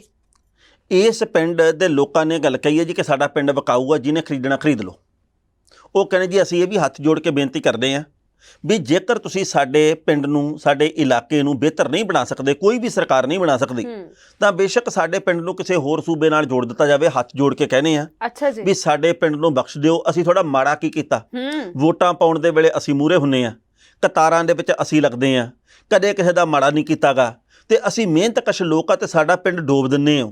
25 ਪਿੰਡਾਂ ਦਾ ਪਾਣੀ ਜਦੋਂ ਮੀਂਹ ਆਉਂਦਾ, ਹੜ੍ਹ ਵਰਗੀ ਸਥਿਤੀ ਆਉਂਦੀ ਆ, ਤੇ ਉਦੋਂ ਇਸ ਪਿੰਡ ਦੇ ਵੱਲ ਕੱਢਿਆ ਜਾਂਦਾ। ਓਹੋ, ਲੋਕ ਬੰਨ ਮਾਰ ਕੇ ਆਪਦੇ ਪਿੰਡ ਨੂੰ ਬਚਾਉਣ ਦੀ ਕੋਸ਼ਿਸ਼ ਕਰਦੇ ਆ, ਫਸਲਾਂ ਬਚਾਉਣ ਦੀ ਕੋਸ਼ਿਸ਼ ਕਰਦੇ ਆ। ਪਰ ਅੱਜ ਮੈਂ ਫੋਟੋਆਂ ਦੇਖੀਆਂ ਇਹ ਰਾਮਗੜ੍ਹ ਪਿੰਡ ਦੇ ਲੋਕਾਂ ਦੀਆਂ, ਜੀ, ਤੇ ਇੱਥੋਂ ਤੱਕ ਪਾਣੀ ਆ, ਲੋਕਾਂ ਦੇ ਖੇਤਾਂ ਦੇ ਵਿੱਚ ਖੜੇ ਇੱਥੋਂ ਤੱਕ ਪਾਣੀ ਆ। ਉਹ ਕਹਿੰਦੇ ਵੀ ਅਸੀਂ ਕਿਵੇਂ ਜ਼ਿੰਦਗੀ ਜਿਉਈਏ, ਫਸਲਾਂ ਸਾਡੀਆਂ ਬਰਬਾਦ, ਚਾਰਾ ਸਾਡੇ ਕੋਲੇ ਹੈ ਨਹੀਂ, ਅਸੀਂ ਪਸ਼ੂਆਂ ਨੂੰ ਕੀ ਖਵਾਈਏ, ਪੀਣ ਵਾਲੇ ਪਾਣੀ ਦਾ ਪ੍ਰਬੰਧ ਸਾਡੇ ਕੋਲ ਨਹੀਂ। ਸਾਡੇ ਜਿਹੜੇ ਉੱਥੇ ਸ਼ਮਸ਼ਾਨ ਘਾਟ ਆ ਉਹਦੇ ਵਿੱਚ ਗੋਡੇ ਪਾਣੀ ਖੜਦਾ। ਅੱਛਾ ਜੀ। ਸਾਡੇ ਵਾਟਰ ਵਰਕਸ ਦੇ ਵਿੱਚ ਪਾਣੀ ਮੁਸ਼ਕਿਆ ਹੋਇਆ ਆਉਂਦਾ, ਅਸੀਂ ਪਾਣੀ ਕਿਤੋਂ ਹੋਰ ਲੈਣ ਜਾਂਦੇ ਆ। ਤੇ ਮੈਂ ਉਦੋਂ ਦਾ ਸੋਚੀ ਜਾਂਦਾ, ਮੈਂ ਕਿਹਾ ਸਾਡੀਆਂ ਸਰਕਾਰਾਂ ਤਾਂ ਇਹ ਗੱਲ ਕਹਿਣੀਆਂ ਵੀ ਪੰਜਾਬ ਦੇ ਪਿੰਡਾਂ ਦੀ ਨੁਹਾਰ ਬਦਲ ਦਿੱਤੀ, ਜੀ ਜੀ ਜੀ, ਪੰਜਾਬ ਦੇ ਪਿੰਡਾਂ ਦੀ ਬਸ ਕਮਾਲ ਹੀ ਹੋ ਗਈ ਆ। ਪੰਜਾਬ ਦੇ ਪਿੰਡਾਂ ਦੇ ਵਿੱਚ ਸਹੂਲਤਾਂ ਤੋਂ ਸਖਣੀ ਗੱਲ ਹੀ ਕੋਈ ਨਹੀਂ, ਸਹੂਲਤਾਂ ਪੂਰੀਆਂ ਸੂਰੀਆਂ ਹੈਗੀਆਂ। ਤੇ ਆ ਵੀ ਪਿੰਡ ਪੰਜਾਬ ਦਾ ਹੀ ਆ। ਇਹ ਬੱਲੂਆਣਾ ਦੇਖਿਓ ਕਿਤੇ ਇਹ ਤਾਮਿਲਨਾਡੂ 'ਚ ਤਾਂ ਨਹੀਂ ਪੈਂਦਾ, ਇਹ ਕਿਤੇ ਹੋਰ ਸੂਬੇ ਦਾ ਹਿੱਸਾ ਤਾਂ ਨਹੀਂ ਬਣ ਗਿਆ। ਇਹ ਜਿਹੜਾ ਪਿੰਡ ਰਾਮਗੜ੍ਹ ਆ ਇਹ ਸਾਡੇ ਪੰਜਾਬ ਦਾ ਹਿੱਸਾ ਹੈ ਕਿ ਨਹੀਂ ਹੈ। ਸੋ ਪਿੰਡ ਦੇ ਲੋਕ ਕਿੰਨੀ ਮਜਬੂਰੀ ਦੇ ਵਿੱਚ ਇਹ ਗੱਲ ਕਹਿੰਦੇ ਹੋਣਗੇ ਵੀ ਭਾਈ ਸਾਡਾ ਪਿੰਡ ਵਿਕਾਊ ਆ। ਜੀ ਬਿਲਕੁਲ, ਆਪਣਾ ਘਰ-ਬਾਰ ਛੱਡਣਾ ਬਹੁਤ ਔਖਾ ਹੁੰਦਾ, ਆਪਣੀ ਧਰਤੀ ਛੱਡਣੀ ਬਹੁਤ ਔਖੀ ਹੁੰਦੀ ਹੈ। ਔਰ ਤੁਸੀਂ ਵੇਖੋ ਵੀ ਉਹ ਵਿਚਾਰੇ ਕਿੰਨਾ ਪਰਿਸਥਿਤੀਆਂ ਦੇ ਵਿੱਚ ਆਪਣੀ ਜ਼ਿੰਦਗੀ ਜਿਉ ਰਹੇ ਨੇ, ਔਰ ਕਿਵੇਂ ਉਹ ਆਪਣੀ ਹਰ ਰੋਜ਼ ਰੋਟੀ ਜਿਹੜੀ ਆ ਉਹ ਕਮਾਉਂਦੇ ਹੋਣਗੇ, ਖਾਂਦੇ ਹੋਣਗੇ। ਕਿੰਨੀਆਂ ਸਮੱਸਿਆਵਾਂ ਉਹਨਾਂ ਦੇ ਮੂਹਰੇ ਖੜੀਆਂ, ਪਰ ਸਰਕਾਰਾਂ ਨੂੰ ਕੀ ਲੱਗੇ ਟਾਣਾ ਸਾਹਿਬ, ਕਿਉਂਕਿ ਸਰਕਾਰਾਂ ਆਪ ਤਾਂ ਆਪਾਂ ਜਾਣਦੀਆਂ ਵੀ ਹੁਣ ਤੱਕ ਕਿੰਨਾ ਕੁ ਵਿਕਾਸ ਹੋ ਗਿਆ। ਚਾਹੇ ਮੈਂ ਜਦੋਂ ਤੋਂ ਆਜ਼ਾਦੀ ਤੋਂ ਬਾਅਦ ਦੀ ਗੱਲ ਕਰ ਲਵਾਂ, ਹੁਣ ਤੱਕ ਕਿੰਨਾ ਕੁ ਕੰਮ ਕਰ ਦਿੱਤਾ, ਕਿੰਨਾ ਕੁ ਵਿਕਾਸ ਹੋ ਗਿਆ ਤੇ ਕਿੰਨਾ ਰਹਿ ਗਿਆ, ਇਹ ਕਿਸੇ ਤੋਂ ਲੁਕਿਆ ਨਹੀਂ ਆ। ਸੋ ਇਸ ਲਈ ਇਹ ਲੋਕ ਵੀ ਵੋਟਰ ਨੇ, ਵੋਟਰਾਂ ਦੇ ਤੌਰ ਤੇ ਹੀ ਬਚਾ ਲਓ। ਬਿਲਕੁਲ ਗੱਲ ਤੁਹਾਡੀ ਸਹੀ ਹੈ। ਉਹ ਨਾ ਕਰਮਜੀਤ ਅਨਮੋਲ ਦਾ ਇੱਕ ਗੀਤ ਹੈ ਨਾ ਕਿ ਕੋਈ ਲੈ ਸਕਦਾ ਤਾਂ ਲੈ ਲਓ ਜੀ, ਮੇਰਾ ਸਾਰਾ ਪਿੰਡ ਵਿਕਾਊ ਆ। ਸੋ ਇਹ ਹੈ ਜੀ ਕਿ ਜੇਕਰ ਪੰਜਾਬ ਦੇ ਪਿੰਡਾਂ ਦੇ ਮੂਹਰੇ ਫੱਟੇ ਲੱਗਣਗੇ ਕਿ ਭਾਈ ਸਾਡਾ ਪਿੰਡ ਵਿਕਾਊ ਹੈ, ਤਾਂ ਇੱਥੋਂ ਪੰਜਾਬ ਦੀ ਅਸਲ ਸਥਿਤੀ ਦਾ ਪਤਾ ਲੱਗਦਾ। ਪੰਜਾਬ ਕਿੱਥੇ ਜੇ ਖੜਾ, ਇੱਥੋਂ ਇਸ ਗੱਲ ਦਾ ਪਤਾ ਲੱਗਦਾ। ਪੰਜਾਬ ਕਿੱਥੇ ਜੇ ਪਹੁੰਚ ਸਕਦਾ ਸੀ ਤੇ ਕਿੱਥੇ ਜੇ ਸੁੰਗੜ ਕੇ ਰਹਿ ਗਿਆ, ਇਹਦਾ ਇੱਥੋਂ ਪਤਾ ਲੱਗਦਾ। ਸੋ ਬੇਨਤੀ ਇਹ ਹੱਥ ਜੋੜ ਕੇ ਵੀ ਜਿਹੜੇ ਚੁਣੇ ਹੋਏ ਨੁਮਾਇੰਦੇ ਆ, ਵੀ ਉਹ ਭਾਵੇਂ ਸਰਹੱਦੀ ਖੇਤਰ ਦੇ ਪਿੰਡ ਹੋਣ ਤੇ ਭਾਵੇਂ ਪੰਜਾਬ ਦਾ ਕੋਈ ਹੋਰ ਹਿੱਸਾ ਹੋਵੇ, ਪਿੰਡਾਂ ਦੀ ਸ਼ਹਿਰਾਂ ਦੀ ਸਾਰ ਲੈਣੀ ਸ਼ੁਰੂ ਕਰ ਗਏ। ਇਹ ਗੋਂਗਲੂਆਂ ਤੋਂ ਮਿੱਟੀ ਝਾੜਨੀ ਬੰਦ ਕਰੀਏ ਕਿ ਆਹ ਕਰ ਦਿੱਤਾ, ਅਸੀਂ ਉਹ ਕਰ ਦਿੱਤਾ।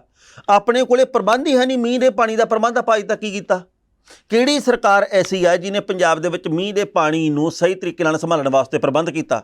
ਗੱਲਾਂ ਜਿੰਨੀਆਂ ਮਰਜ਼ੀ ਕਰਵਾ ਲਓ, ਅਸੀਂ ਇੱਕ ਯੋਜਨਾ ਉਲੀਕੀ ਹੈ, ਅਸੀਂ ਬਾਹਰਲੇ ਮੁਲਕ ਤੋਂ ਆਹ ਕੁਝ ਸਿੱਖ ਕੇ ਆਏ ਹਾਂ, ਪ੍ਰੋਜੈਕਟ ਇੱਕ ਇੱਦਾਂ ਦਾ ਸ਼ੁਰੂ ਕਰਾਂਗੇ, ਅਸੀਂ ਜੀ ਐਂ ਕਰ ਦਿਆਂਗੇ, ਅਸੀਂ ਉਹ ਕਰ ਦਿਆਂਗੇ। ਇਹ ਗੱਲਾਂ, ਇਹਦੇ ਵਿੱਚ ਕੋਈ ਵੀ ਸੱਚਾਈ ਨਹੀਂ ਆ। ਜੀ ਬਿਲਕੁਲ, ਪਰ ਆਪਾਂ ਤਾਂ ਟਾਣਾ ਸਾਹਿਬ ਜਦੋਂ ਇਹ ਮੀਂਹ ਦਾ ਮੌਸਮ ਸ਼ੁਰੂ ਹੋਣ ਵਾਲਾ ਸੀ ਉਦੋਂ ਪਹਿਲਾਂ ਹੀ ਕਹਿਣਾ ਸ਼ੁਰੂ ਕਰ ਦਿੱਤਾ ਸੀ ਕਿ ਹਾਲ ਉਹ ਹੁੰਦੇ ਆ ਵੀ ਬੂਹੇ ਆਈ ਜੰਨ ਤੇ ਵਿੰਨੋ ਕੁੜੀ ਦੇ ਕੰਨ। ਵੀ ਜਦੋਂ ਮੀਂਹ ਮੂੰਹ ਪੈ ਗਿਆ, ਜਦੋਂ ਸਾਰੀਆਂ ਸਮੱਸਿਆਵਾਂ ਖੜੀਆਂ ਹੋ ਗਈਆਂ, ਉਦੋਂ ਚੇਤਾ ਆਊਗਾ ਕਿ ਅਸੀਂ ਤਾਂ ਡਰੇਨਾਂ ਦੀ ਸਫਾਈ ਹੀ ਨਹੀਂ ਕੀਤੀ, ਇੱਥੇ ਤਾਂ ਲਿਫਾਫੇ ਫਸੇ ਹੋਏ ਨੇ, ਇੱਥੇ ਆਹ ਸਮੱਸਿਆ, ਉੱਥੇ ਉਹ ਸਮੱਸਿਆ। ਔਰ ਇਹ ਸਮੱਸਿਆ ਕੋਈ 1 ਸਾਲ ਦੀ ਨਹੀਂ ਹੁੰਦੀ, ਹਰ ਸਾਲ ਉਹੀ ਸਮੱਸਿਆਵਾਂ ਇੱਕੋ ਜਿਹੀਆਂ ਸਾਹਮਣੇ ਆਉਂਦੀਆਂ ਨੇ, ਪਰ ਫਿਰ ਵੀ ਉਹਨਾਂ ਦੇ ਨਾਲ ਨਜਿੱਠਣ ਦੇ ਲਈ ਕੋਈ ਕੰਮ ਹੀ ਨਹੀਂ ਕੀਤਾ ਜਾਂਦਾ। ਸਰਕਾਰਾਂ ਬਦਲਦੀਆਂ, ਸਰਕਾਰਾਂ ਤਕਦੀਰਾਂ ਨਹੀਂ ਬਦਲਦੀਆਂ ਜੀ, ਪਾਰਟੀਆਂ ਬਦਲ ਜਾਂਦੀਆਂ, ਹਾਲਾਤ ਨਹੀਂ ਬਦਲਦੇ। ਤੇ ਉਹੀ ਗੱਲ ਇਹਨਾਂ ਪਿੰਡਾਂ ਦੇ ਵਿੱਚ ਲਾਗੂ ਹੁੰਦੀ ਆ। ਪੰਜਾਬ ਦੇ ਵਿੱਚ ਬਹੁਤ ਸਾਰੇ ਇਹੋ ਜਿਹੇ ਪਿੰਡ ਵੀ ਆ ਜਿਨ੍ਹਾਂ ਦੇ ਵਿੱਚ ਚੰਗੇ ਕੰਮਕਾਜ ਉੱਥੋਂ ਦੇ ਲੋਕਾਂ ਨੇ ਜਾਂ NRI ਨੇ ਜਾਂ ਉੱਥੋਂ ਦੀਆਂ ਪੰਚਾਇਤਾਂ ਨੇ ਵੀ ਕੀਤੇ ਆ। ਪਰ ਪੰਜਾਬ ਦੇ ਵਿੱਚ ਉਹਨਾਂ ਪਿੰਡਾਂ ਦੀ ਘਾਟ ਵੀ ਨਹੀਂ ਆ ਜਿਹੜੇ ਪਿੰਡਾਂ ਦੇ ਵਿੱਚ ਹਾਲੇ ਨਾਲੀਆਂ ਦੇ ਮਸਲੇ ਨਹੀਂ ਹੱਲ ਹੋਏ, ਜਿਹੜੇ ਪਿੰਡਾਂ ਦੇ ਵਿੱਚ ਹਾਲੇ ਤੱਕ ਸੀਵਰੇਜ ਦੇ ਮਸਲੇ ਹੱਲ ਨਹੀਂ ਹੋਏ, ਜਿਹੜੇ ਪਿੰਡਾਂ ਦੇ ਵਿੱਚ ਪੀਣ ਵਾਲੇ ਪਾਣੀ ਦਾ ਪ੍ਰਬੰਧ ਹੀ ਨਹੀਂ ਹੱਲ ਹੋਇਆ। ਸੋ ਇਦਾਂ ਦੀਆਂ ਗੱਲਾਂ ਦੇ ਵੱਲ ਵੀ ਖਿਆਲ ਕਰਨਾ ਚਾਹੀਦਾ। ਗੱਲ ਇਹ ਹੈ ਨਾ ਟਾਣਾ ਸਾਹਿਬ, ਇੱਥੇ ਇਹ ਵੀ ਗੱਲ ਕਹਿਣੀ ਬਣਦੀ ਆ, ਹੋ ਸਕਦਾ ਕਿਸੇ ਨੂੰ ਕੌੜੀ ਲੱਗੇ, ਪਰ ਸਮਝਣੀ ਪਊਗੀ ਸਾਨੂੰ, ਘੱਟ ਅਸੀਂ ਲੋਕ ਵੀ ਨਹੀਂ ਆ। ਹਰ ਇੱਕ ਬੰਦੇ ਦੇ ਪਿੱਛੇ ਇੱਕ ਪੁਲਿਸ ਵਾਲਾ, ਇੱਕ ਮੁਲਾਜ਼ਮ ਕੋਈ ਖੜਾ ਨਹੀਂ ਹੋ ਸਕਦਾ। ਇਹ ਅਸੀਂ ਜਿੱਥੇ ਦਿਲ ਕਰਦਾ ਕੂੜਾ ਸੁੱਟ ਦਿੰਦੇ ਆ, ਜਾਂ ਸਾਨੂੰ ਪਤਾ ਵੀ ਸਾਡੀਆਂ ਸਰਕਾਰਾਂ ਕੁਝ ਨਹੀਂ ਕਰ ਰਹੀਆਂ, ਅਸੀਂ ਆਪਣੇ ਆਪ ਦੇ ਲਈ ਤਾਂ ਕੁਝ ਕਰ ਸਕਦੇ ਆ। ਅਸੀਂ ਉਹ ਕੂੜੇ ਵਾਲੇ ਉਹ ਜਿਹੜੇ ਉਹ ਬਣੇ ਹੁੰਦੇ ਵੱਡੇ ਵੱਡੇ ਡਸਟਬਿਨ ਬਣੇ ਹੁੰਦੇ ਆ ਹਨਾ, ਉਹ ਖਾਲੀ ਹੋਊਗਾ, ਉਹਦੇ ਆਲੇ ਦੁਆਲੇ ਕੂੜੇ ਦਾ ਢੇਰ ਲੱਗਿਆ ਹੋਊਗਾ, ਵੀ ਸਾਡੇ ਤੋਂ ਇੰਨਾ ਕਸ਼ਟ ਨਹੀਂ ਹੁੰਦਾ ਉਹਦੇ ਵਿੱਚ ਸੁੱਟ ਦਈਏ। ਇੱਕ ਦੋਸਤ ਨੇ ਦੱਸਿਆ, ਉਹ ਇੱਕ ਪਿੰਡ ਦਾ ਸਰਪੰਚ ਆ, ਉਹ ਕਹਿੰਦਾ ਬਾਈ ਜੀ ਅਸੀਂ ਨਾ ਪਿੰਡ ਦੇ ਵਿੱਚ ਪੰਚਾਇਤ ਦੇ ਵੱਲੋਂ ਘਰ ਘਰ ਦੇ ਵਿੱਚ ਜਾ ਕੇ ਡਸਟਬਿਨ ਜਿਹੜੀ ਕੂੜੇ ਵਾਲੀ ਟੋਕਰੀ ਦੇਣੀ ਸ਼ੁਰੂ ਕੀਤੀ ਜੀ। ਤੇ ਕਹਿੰਦਾ ਪਿੰਡ ਦੇ ਘੱਟੋ ਘੱਟ 35% ਲੋਕਾਂ ਨੇ ਸਾਡੇ ਕੋਲੋਂ ਮੁਫਤ ਦੇ ਵਿੱਚ ਟੋਕਰੀ ਨਹੀਂ ਲਈ। ਅੱਛਾ, ਕਹਿੰਦੇ ਅਸੀਂ ਨਹੀਂ ਲੈਣੀ। ਕਿਉਂ? ਕੱਲ ਨੂੰ ਤੁਸੀਂ 30 35 40 ਰੁਪਏ ਉਹ ਕੂੜੇ ਦੇ ਲੈਣ ਲੱਗ ਜਾਓਗੇ, ਤੁਸੀਂ ਕਹੋਗੇ ਭਾਈ ਹੁਣ ਤੁਸੀਂ ਕੂੜਾ ਇਹਦੇ 'ਚ ਪਾਇਆ ਤੇ ਹੁਣ ਭਾਈ ਤੁਸੀਂ 30 35 40 ਰੁਪਏ ਦਿਓ, ਅਸੀਂ ਨਹੀਂ ਲੈਣੀ। ਤੇ ਮੈਂ ਕਿਹਾ ਉਹ 35 40 ਰੁਪਏ ਬਚਾ ਕੇ ਆਪਾਂ ਮਹਿਲ ਪਾਵਾਂਗੇ। ਹੁਣ ਪਤਾ ਨਹੀਂ, ਉਹੀ ਗੱਲ ਆ ਨਾ ਵੀ ਇਹ ਤਾਂ ਲੋਕਾਂ ਨੂੰ ਵੀ ਸਮਝਣਾ ਪਊਗਾ। ਮਾਨਸਿਕਤਾ ਇੰਨੀ ਮਾੜੀ ਹੋਈ ਪਈ ਜੀ ਆ। ਹੁਣ ਤੁਸੀਂ ਵੇਖੋ ਲਿਫਾਫੇ ਬੈਨ ਹੋਣ ਦੀ ਗੱਲ ਆ, ਪਰ ਅੱਧੇ ਲੋਕ ਤਾਂ ਵੀ ਲਿਫਾਫੇ ਵਰਤਦੇ ਨੇ, ਜਿੱਥੇ ਦੇ ਲਾਉਂਦਾ ਅਸੀਂ ਉੱਥੇ ਚੀਜ਼ਾਂ ਸੁੱਟਦੇ ਆ। ਅਸੀਂ ਉਹਦੇ ਨਾਲ ਵੀ ਤਾਂ ਨਾਲੀਆਂ ਜਿਹੜੀਆਂ ਆ ਜਾਂ ਡਰੇਨ ਜਿਹੜਾ ਉਹ ਬਲੌਕ ਹੁੰਦਾ ਹੀ ਆ, ਰੁਕਦਾ ਹੀ ਆ, ਉਹਦੇ ਨਾਲ ਵੀ ਤਾਂ ਪਾਣੀ ਦਾ ਜਿਹੜਾ ਵਹਾਅ ਹੈ ਉਹਨੂੰ ਫਰਕ ਪੈਂਦਾ ਹੀ ਆ। ਸੋ ਅਸੀਂ ਵੀ ਆਪਣੀਆਂ ਜ਼ਿੰਮੇਵਾਰੀਆਂ ਪਛਾਣੀਏ। ਬਿਲਕੁਲ ਸਹੀ। ਵੀ ਹਾਜ਼ਰ ਹੈ ਜੱਜ ਦਾ ਵਿਚਾਰ। ਹਰਮਨ ਜੀ ਬਿਜਲੀ ਦਾ ਬਿੱਲ ਆ ਗਿਆ ਤੁਹਾਡਾ ਕਿ ਨਹੀਂ? ਆ ਗਿਆ ਟਾਣਾ ਸਾਹਿਬ। ਕਿੰਨਾ? ਦੱਸਿਆ ਤਾਂ ਸੀ ਆ, ਥੋੜੇ ਦਿਨਾਂ ਪਹਿਲਾਂ ਹੀ ਆਇਆ ਉਹ। ਉਸ ਤੋਂ ਬਾਅਦ ਨਹੀਂ ਆਇਆ? ਨਾ, ਹੁਣ ਕਿੱਥੇ, 2 ਮਹੀਨੇ ਬਾਅਦ ਆਊਗਾ ਹੁਣ। ਤੇ ਕਿੰਨਾ ਆਇਆ ਸੀ? ਉਦੋਂ ਆਇਆ ਸੀ 5000। ਅੱਛਾ, ਹਾਂ। ਪਰ ਤੁਹਾਡੇ ਏਸੀ ਉਸੀ ਵੀ ਤਕੜੇ ਚੱਲਦੇ ਆ ਨਾ? ਕਾਹਦੇ ਤਕੜੇ ਚੱਲਦੇ ਆ? ਹਾਂ, ਹੱਦ ਹੋ ਗਈ। ਦੁਕਾਨ 'ਚ ਏਸੀ ਚੱਲਦਾ, ਘਰੇ ਮੈਂ ਚੱਲਦੇ ਆ। ਦੁਕਾਨ ਵਾਲੇ ਦਾ ਨਹੀਂ ਦੱਸਿਆ ਹਲੇ ਤੁਹਾਨੂੰ, ਹਾਂ। ਉਹਦਾ 4000 ਅੱਡ ਆਇਆ। ਅੱਛਾ, 5 ਤੇ 4 9। ਹਾਂ। ਤੁਸੀਂ ਉਹ ਸਲੇਟਾਂ ਜੀਆਂ ਲਵਾ ਲਓ ਘਰੇ ਆਪਦੇ ਛੱਤ ਤੇ। ਕਿਹੜੀਆਂ? ਸੋਲਰ ਵਾਲੀਆਂ? ਹਾਂ। ਤੇ ਟਾਣਾ ਸਾਹਿਬ ਲਵਾਉਣ ਨੂੰ ਵੀ ਤਾਂ ਘੱਟੋ ਘੱਟ 2-2.5 ਲੱਖ ਰੁਪਇਆ ਚਾਹੀਦਾ ਹੈ। ਤੇ ਉਹ ਫਿਰ ਯੱਬ ਤਾਂ ਨਿਬੜ ਜੂ ਨਾ ਪੱਕਾ ਹੀ। ਉਹ ਤਾਂ ਹੈ, ਪਰ ਪਹਿਲਾਂ 2-2.5 ਲੱਖ ਵਾਲਾ ਯਾਬ ਤਾਂ ਨਿਬੜੇ।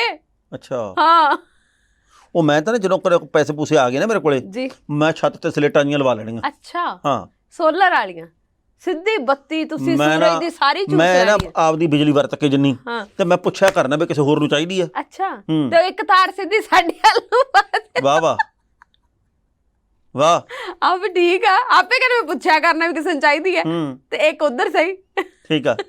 ਨਹੀਂ, ਤੁਸੀਂ ਜੇ ਸਾਰੀ ਸੂਰਜ ਦੀ ਬੱਤੀ ਚੂਸ ਗਏ ਤਾਂ ਫਿਰ ਬਾਕੀ ਕੀ ਕਰਨਗੇ? ਅੱਛਾ, ਹਾਂ, ਵਾਹ, ਸੋਹਣੇ ਕੰਮ ਲੱਗੇ ਤੁਸੀਂ। Thank you. ਹੂੰ। 34 ਅਰਬ ਬਿੱਲ ਆਇਆ, 34 ਅਰਬ। ਇਦਾਂ ਦਾ ਕੀ ਚੱਲਦਾ ਸੀ? ਪਤਾ ਨਹੀਂ ਕੀ ਚੱਲਦਾ ਸੀ, ਬਸ ਦਿਮਾਗ ਹੀ ਨਹੀਂ ਚੱਲਦਾ ਸੀ ਜਿਹਨੇ ਤਿਆਰ ਕੀਤਾ ਨਾ। ਮੈਨੂੰ ਵੀ ਲੱਗਦਾ ਹੈ। ਗਵਾਲੀਅਰ ਦੇ ਵਿੱਚ ਹੂੰ ਇੱਕ ਟੱਬਰ ਨੂੰ, ਜਿਹੜਾ ਸਧਾਰਨ ਪਰਿਵਾਰ ਆ, ਉਹਨਾਂ ਦੇ ਕੋਲੇ 3-4 ਬਲਬ ਹੋਣਗੇ, ਹੂੰ 2-3-4 ਪੱਖੇ ਚੱਲਦੇ ਹੋਣਗੇ, ਹੂੰ ਇੱਕ ਦਾ ਸ਼ਾਇਦ ਕੂਲਰ ਵੀ ਹੋਵੇ, ਹੂੰ ਤੇ ਉੱਥੇ ਟੀਵੀ ਟੂ ਵੀ ਹੋਊਗਾ। ਚਲੋ, ਤੇ 34 ਅਰਬ ਤੇ ਕੁਝ ਕਰੋੜ ਤੇ ਕਈ ਲੱਖ ਰੁਪਏ ਦਾ ਬਿਜਲੀ ਦਾ ਬਿੱਲ ਆ ਗਿਆ ਉੱਥੇ। ਮੈਂ ਦੱਸ ਦਿੰਦੀ ਤੁਹਾਨੂੰ। ਟੱਬਰ ਨੂੰ ਪੈ ਗਈਆਂ ਦੰਦਲਾਂ ਉੱਥੇ। ਜੀ ਜੀ, ਮੈਂ ਤੁਹਾਨੂੰ ਪੂਰਾ ਅੰਕੜਾ ਦੱਸਦੀ ਹਾਂ। 34 ਅਰਬ 19 ਕਰੋੜ 53 ਲੱਖ 25,000 ਰੁਪਏ ਦਾ।